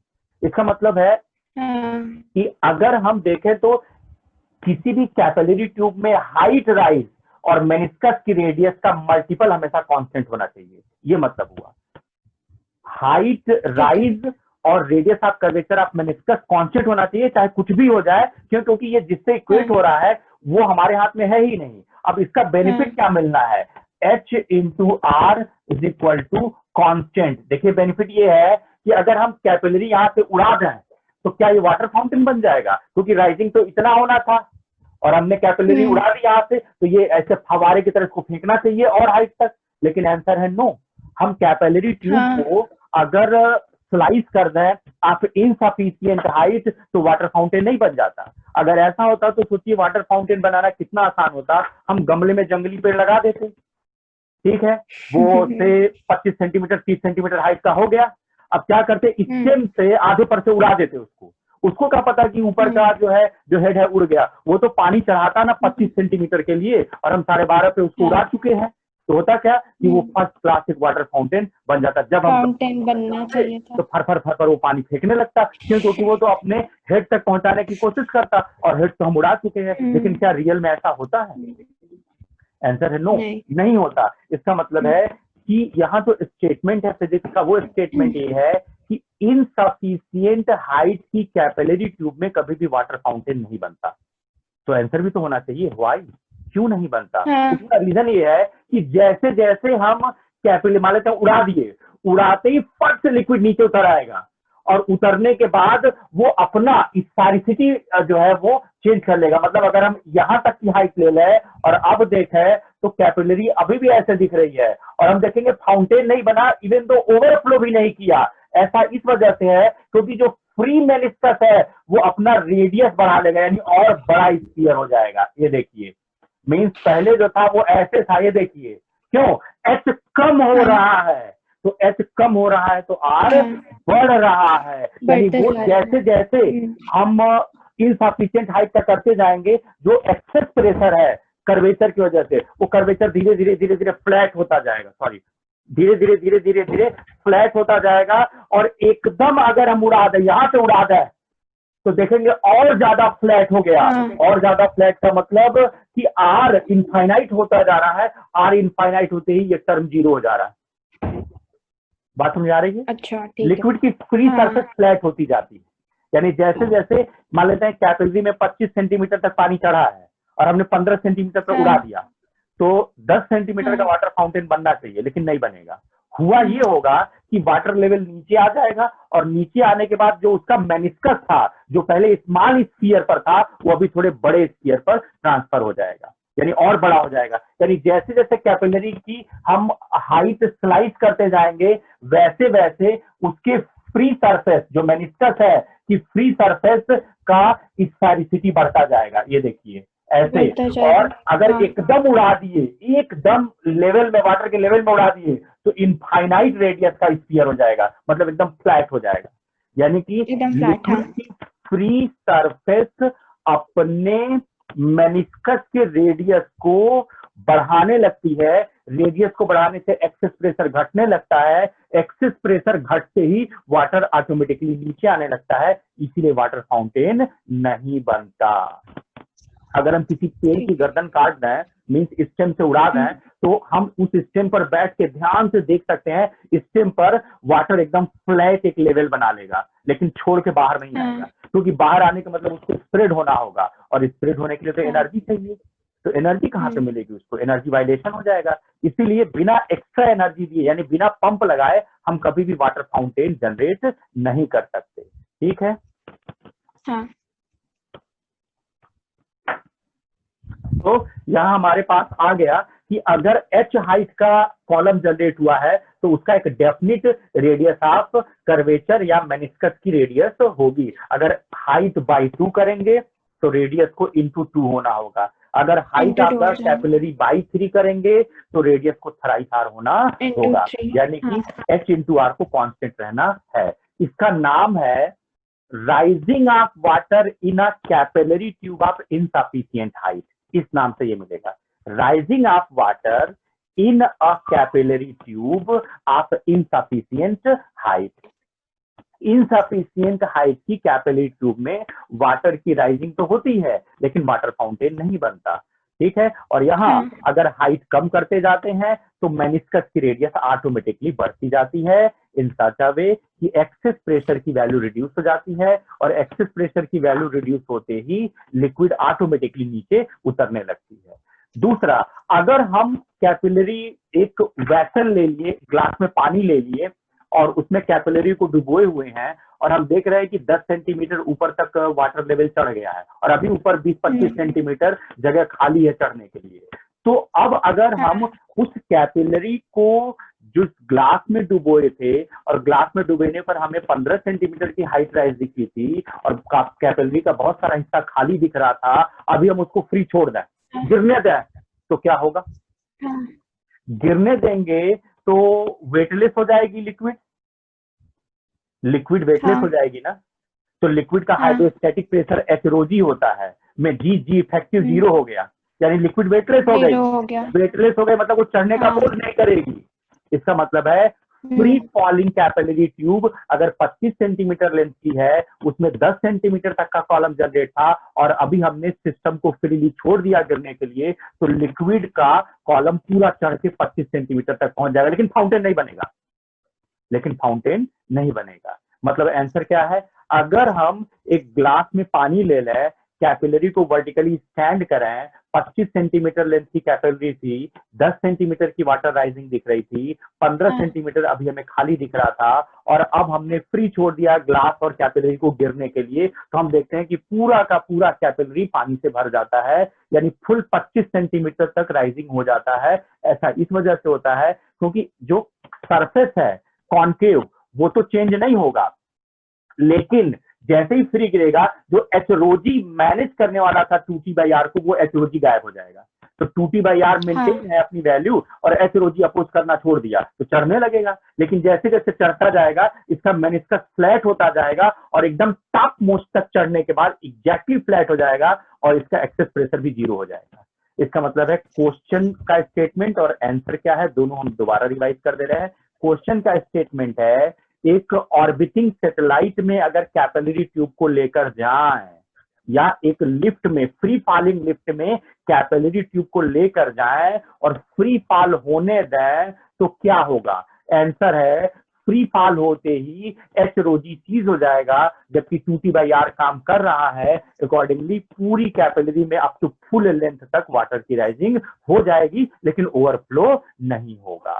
ठीक है, तो क्वेश्चन ये था कि सैटेलाइट में कैपिलरी ट्यूब को ले जाने पर क्या होता है? आंसर है वेटलेस हो जाती है, लिक्विड वेटलेस हो जाती है, 2T/R का अपोज नहीं कर पाती, इसीलिए राइजिंग स्टार्ट हो जाती है। और जैसे ही राइजिंग होके full up to the mark तक पहुंचेगा, फ्री एंड तक, अब वो ओवरफ्लो नहीं होगा, वहां जाके वो फ्लैट हो जाएगा। इसी तरह फ्री फॉलिंग लिफ्ट में अगर हम है तो उसमें भी पूरा जो पूरा कैपिलरी ट्यूब है वो पानी से भर जाएगा। ठीक है, लेकिन ओवरफ्लो नहीं होगा। तीसरा जो इस पे क्वेश्चन आता है वो ये कि अगर इसको हम सम एंगल से टिल्ट कर दें तो क्या होगा? अगर हम इसको सम एंगल से टिल्ट कर देते हैं तो देखते हैं कि वर्टिकल हाइट तो चेंज नहीं होती, लेकिन स्लाइट हाइट चेंज होने लगती है। इसको हम इस डायग्राम से देख सकते हैं। हम इसका डायग्राम बना रहे हैं।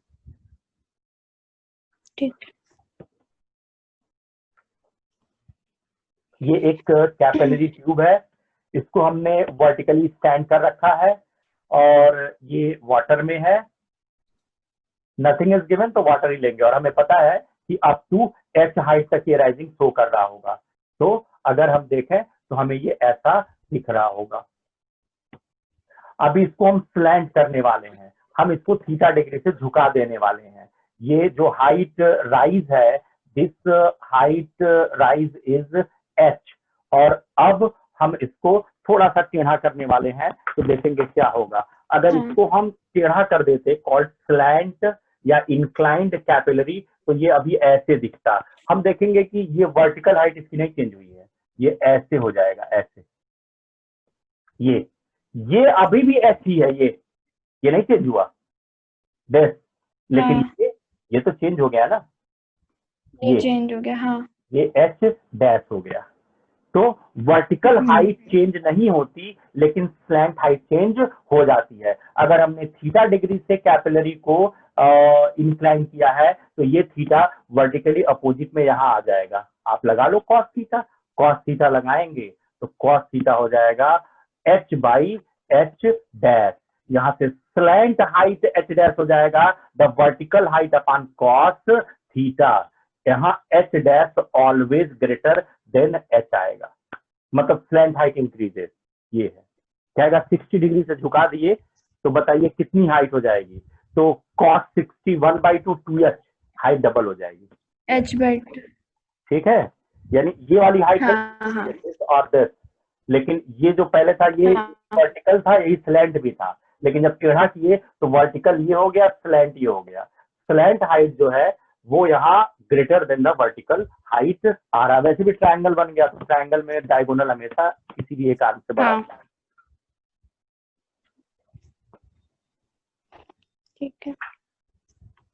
ठीक है, ये था। आ जाइए जरा सोप बबल के कैलकुलेशन पे। सोप बबल में क्या है? सोप बबल में अगर हम दो सोप बबल को स्टिक होके एक बिग सोप बबल में कन्वर्ट होने दें तो नई रेडियस के बारे में पूछता है क्या? आप ऐसे समझो कि ये एक सोप बबल है ऑफ रेडियस R1 और ये दूसरा सोप बबल है ऑफ रेडियस R2, और दोनों कंबाइन टुगेदर होके एक नया सोप बबल बना रहे हैं ऑफ रेडियस R। तो इन दो सोप बबल के ज्वाइन होने और एक बिग बबल बनाने में क्या कॉन्सेप्ट लेंगे? रूल ये है कि सोप बबल की ज्वाइनिंग एक आइसोथर्मल प्रोसेस है। आइसोथर्मल का मतलब जब सोप बबल ज्वाइन होते हैं तो उनका टेम्परेचर वेरी नहीं करता, यानी इसका पी, इसका कांस्टेंट हो जाएगा। हाँ, इसका वॉल्यूम, इसका एक्सेस प्रेशर, इसका वॉल्यूम, इसका एक्सेस प्रेशर, इसका वॉल्यूम। तो बिफोर ज्वाइनिंग और आफ्टर ज्वाइनिंग दो केस हो जाएगा। बिफोर ज्वाइनिंग हो जाएगा P1V1 प्लस P2V2 और आफ्टर ज्वाइनिंग हो जाएगा PV। यानी ज्वाइनिंग ऑफ सोप बबल का गवर्निंग इक्वेशन है P1V1 of one soap bubble plus P2V2 of other going to joining to make a big soap bubble, and a final soap bubble has a pressure P and volume V that is equal to PV, यानी P1 V1 plus P2 V2 is equal to PV. P soap bubble बोल रहे हैं तो P खुल जाएगा 4T by R से, 4T by R से, और वॉल्यूम 4/3 पाई R क्यूब से, 4/3 पाई R cube, 4T by R2 ये हो जाएगा 4/3 पाई R2 cube, R2 cube, 4T by R ये हो जाएगा 4/3 पाई R क्यूब, 4T 4/3 पाई, 4T 4/3 पाई, 4T 4/3 पाई, कॉमन ओमन लेके कैंसिल हो गया, ये इसको बना देगा R1 स्क्वायर, ये इसको बना देगा R2 स्क्वायर, और ये इसको बना देगा R स्क्वायर। पाइथागोरस थ्योरम जैसा है, अगर एक की रेडियस R1 दूसरे की रेडियस R2 तो कंबाइंड सोप बबल की radius R related by under R1 square plus R2 square equal to R square. Pythagoras theorem जैसा है ना, जैसे ये 3 सेंटीमीटर का है, इससे 4 सेंटीमीटर का है, से ये 3 सेंटीमीटर का है, तो इसका कितना होगा? आंसर है 4 square plus 3 square, that is 25 का रूट, दैट इज 5 सेंटीमीटर। 4 सेंटीमीटर का सोप बबल और 3 सेंटीमीटर का सोप बबल ज्वाइन टुगेदर हो कि अगर एक बिग बबल बनाएगा तो उसकी रेडियस 5 सेंटीमीटर की होगी। ठीक है, तो इसका मतलब है कोलीज या ज्वाइनिंग ऑफ सोप बबल पर जो प्रॉब्लम आती है उसमें फॉर्मूला रटा होना चाहिए, R1 square plus R2 square is equal to R square. और सोप बबल पर लास्ट क्वेश्चन जो है वो ये है,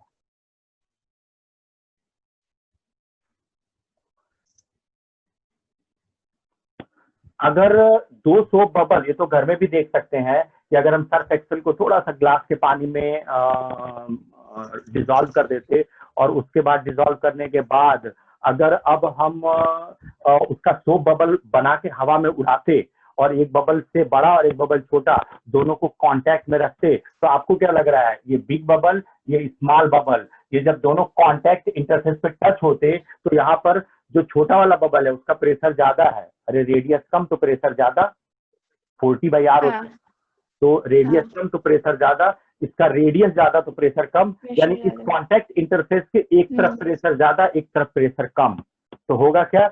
प्रेशर डिफरेंस की वजह से वो थोड़ा अलग शेप ले लेगा। तो कैसा शेप ले लेगा? जैसे ही ये वाला बबल 1 और ये वाला बबल 2 कांटेक्ट में आएंगे ये कुछ ऐसे हो जाएगा डायग्राम। क्लियर है?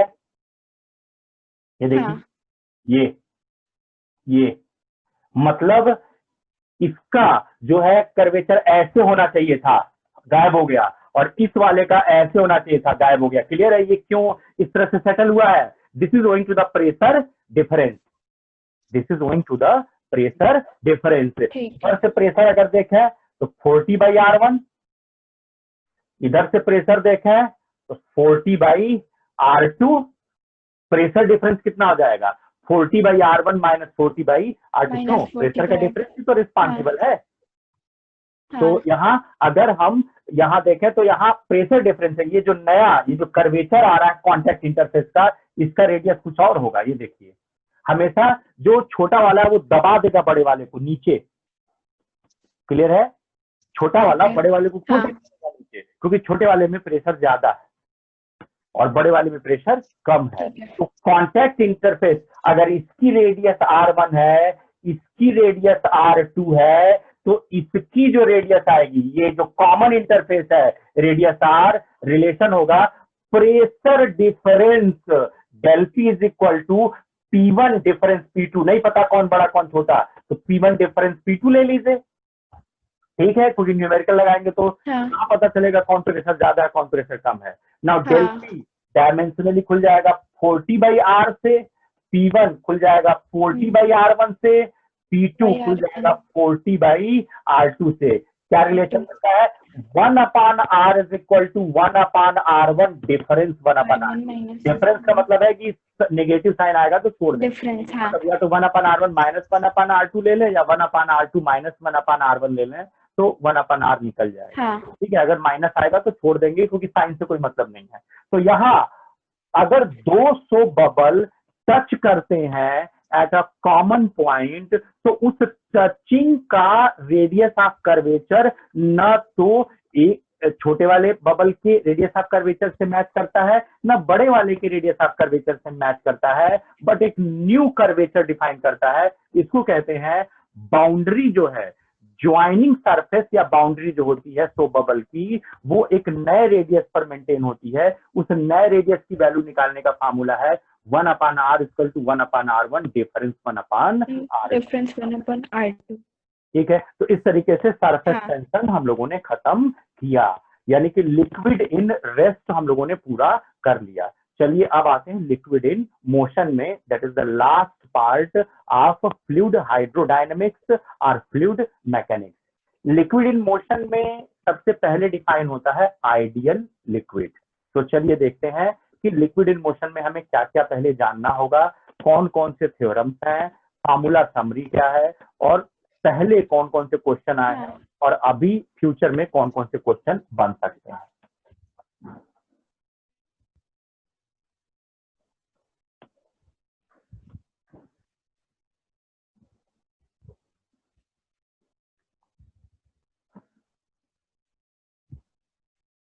लिक्विड इन मोशन, सबसे पहले किसी भी लिक्विड को दो फीचर दिया गया under the name ideal fluid. Ideal fluid कहते हैं कि liquid incompressible and non viscous होनी चाहिए। इनकॉम्प्रेसिबल का मतलब जिसे प्रेस न किया जा सके। अब आप ही सोचो, पंप से हम वाटर को पुश करते हैं, एयर प्रेशर के थ्रू पुश करते हैं, आगे बढ़ो। अब वाटर अगर कॉम्प्रेस होगा तो फिर अप्लाइड एफर्ट का कुछ हिस्सा कॉम्प्रेशन में चला जाएगा। तो मैकेनिक्स में भी हम लोग रिजिड बॉडी का कॉन्सेप्ट लेके आए थे ना, कि बॉडी को रिजिड होना चाहिए, अदरवाइज पता चला हम फोर्स लगाए तो लगी डिफॉर्म होने, चली ही नहीं तो एफ इक्वल टू एमआई कैसे लगा देंगे। तो वाटर में भी प्रॉपर्टी दे रही है, वाटर को भी रिजिड बॉडी की तरह मान रहे हैं, लेकिन रिजिड बॉडी वर्ड सही नहीं है, नाम दे रहे हैं इनकॉम्प्रेसिबल। इनकॉम्प्रेसिबल का मतलब जब हम लिक्विड को प्रेशराइज करें तो उसका वॉल्यूम वेरिएशन नहीं होना चाहिए। ठीक है, अब सोचो एक अगर हम एग्जांपल दें कि मान लेते हैं कोई 2 लीटर का थम्स अप का पार्टी दिया, 2 लीटर का, ठीक है, हमारे ग्लास में उसने थम्स अप डाल दिया पूरा भर के। अब अगर कॉम्प्रेसिबल होता तो मैं क्या करता, उसको दबा दबा के ठूस ठूस के उसको आधा गिलास कर देता, फिर मैं कहता देखो आधा गिलास ही दिए हो, फिर वो डाल देता। यानी कि हम 2 लीटर के थम्स अप बॉटल को अपने गिलास में ठूस ठूस के भरवा दें तो क्या वो भर जाएगा क्या?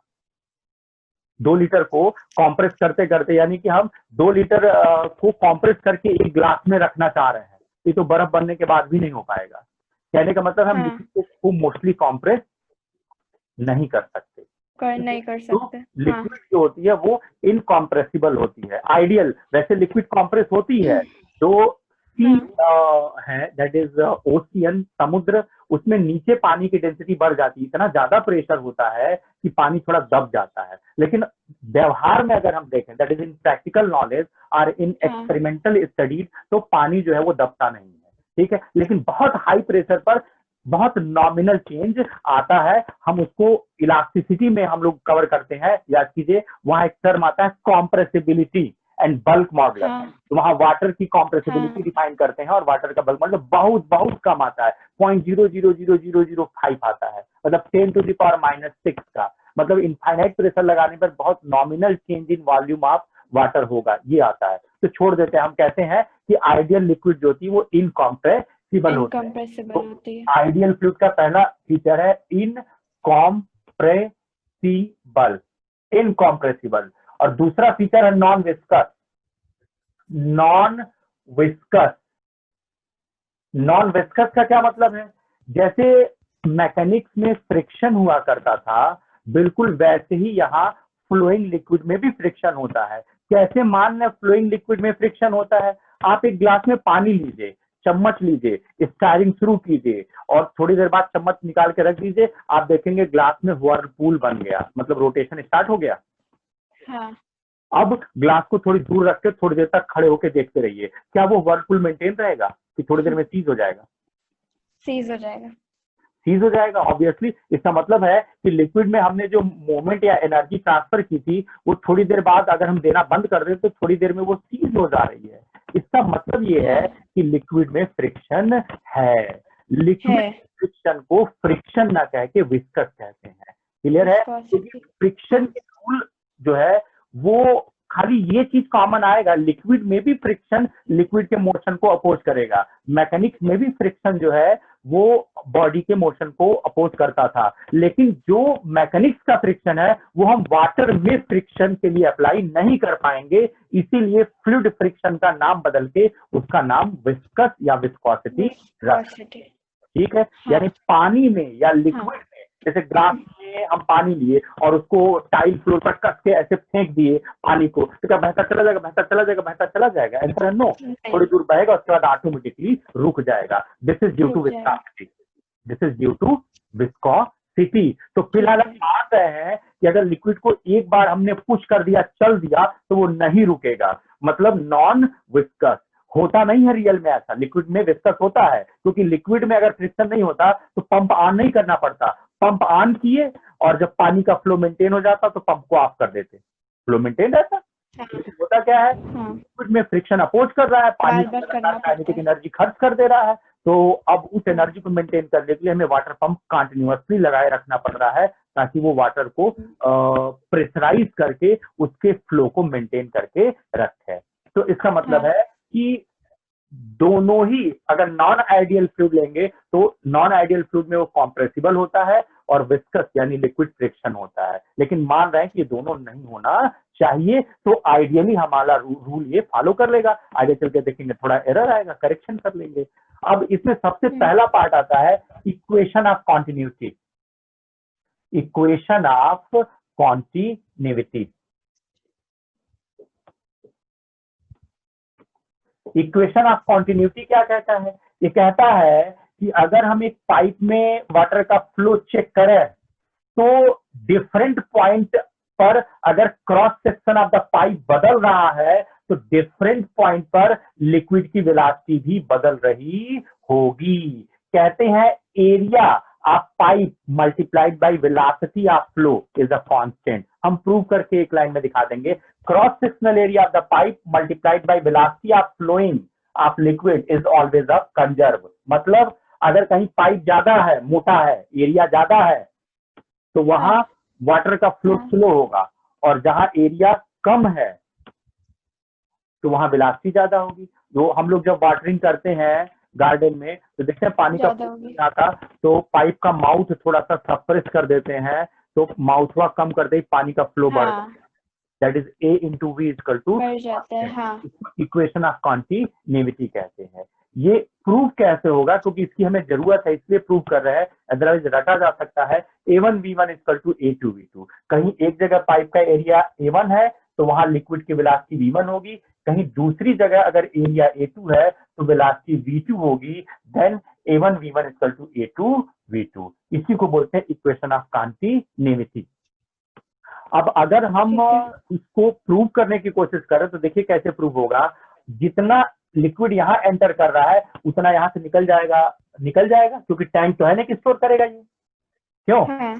तो डायरेक्ट सोच के देखो, एरिया ज्यादा है तो पानी ज्यादा ले लिया, एरिया ज्यादा है तो पानी ज्यादा ले लिया, एरिया कम है ज्यादा लिया है तो जल्दी फेंकेगा ना, अब जल्दी फेंकेगा। तो इसका मतलब क्या है, अगर इसको एक्स एंड कह ले, इसको वाई एंड कह ले, इसका एरिया A1 ले ले, एंटरिंग वेलोसिटी V1 ले ले, यहाँ एरिया A2 ले ले, लीविंग वेलोसिटी V2 ले ले, तो रूल क्या है, mass per second entering at x is equal to mass per second leaving eight y। क्यों? जितना मास पर सेकेंड एंटर किया उतना मास पर सेकेंड निकल गया, क्योंकि टंकी थोड़े ना है कि यहाँ पानी स्टोर हो रहा है, ये तो पाइप है। इसका मतलब है mass of entering liquid per unit time at x end is equal to mass of leaving liquid per second at y end. ये गवर्निंग इक्वेशन हुआ ना। मास किससे खुलेगा? डेंसिटी इंटू वॉल्यूम से।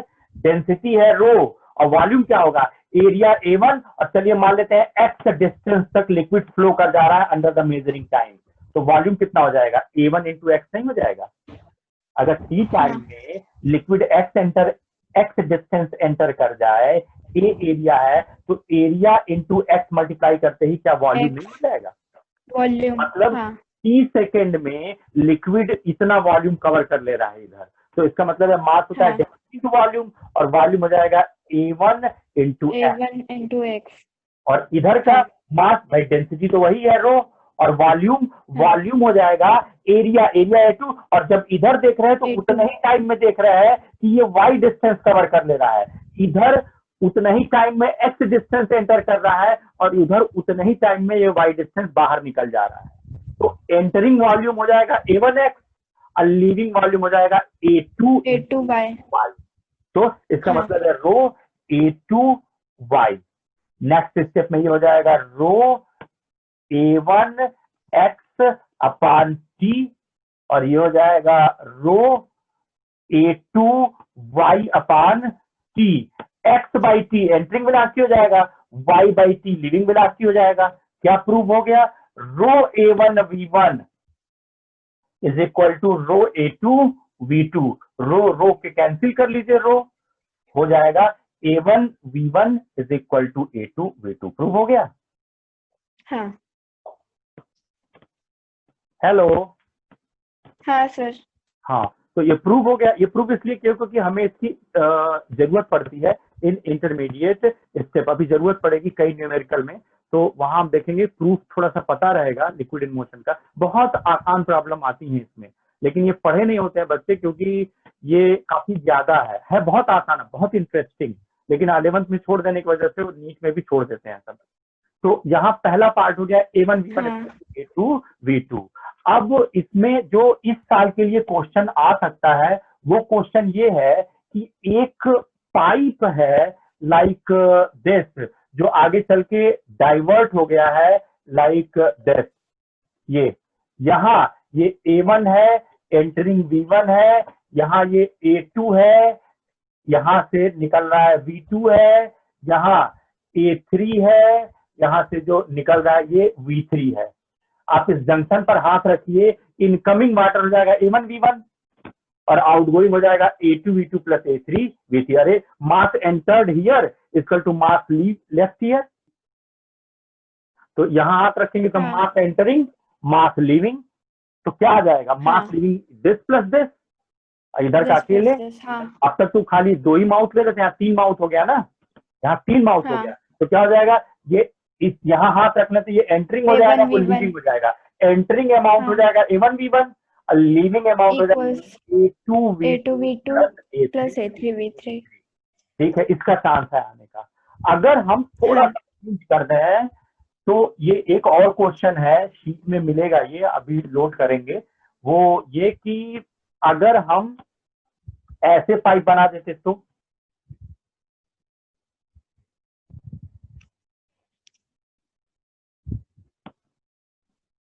दिस, हम बना देते एंटरिंग एंटरिंग एंटरिंग और लीविंग। हम कहते this is 1, this is 2, this is 3, this is 4। क्या रूल हो जाएगा? जंक्शन पे हाथ रखेंगे तो 3 एंटरिंग है ना, नहीं क्लियर है? इस पाइप में नहीं 3 क्लियर तरफ है, से पानी आ रहा है, देखिए दिस हाँ दिस दिस, हाँ और एक में जा रहा है, क्या रूल लगेगा? ऑल हाँ इक्वल टू ऑल लीविंग। तो ऑल एंट्रिंग में आएगा, हाँ क्या हो जाएगा? A1v1 plus A2v2 plus A3v3 A2v2 plus A3v3 is equal to A4v4, is equal to A4v4। तो एरो का ध्यान रखना हाँ पड़ेगा कि एंटरिंग वाले ठीक सब है, एक तरफ कर लीजिए और लीविंग वाले सब एक तरफ कर लीजिए, और दोनों को इक्वेट करा दीजिए। इसका मतलब है यहाँ आएगा A1v1 plus A2v2 plus A3v3 is equal to A4v4। ठीक है, सेशन खत्म हो रहा है, हाँ हम लोग संडे को मिलेंगे। ठीक ओके है, सर, हाँ, have a okay great sir, day and work smart. पढ़ाई थैंक यू में सर, तेज रखिए, क्योंकि सक्सेस के लिए कोई बाधा नहीं होती और हमेशा आपको पढ़ना पड़ेगा, कोई हाँ बाधा सर, नहीं।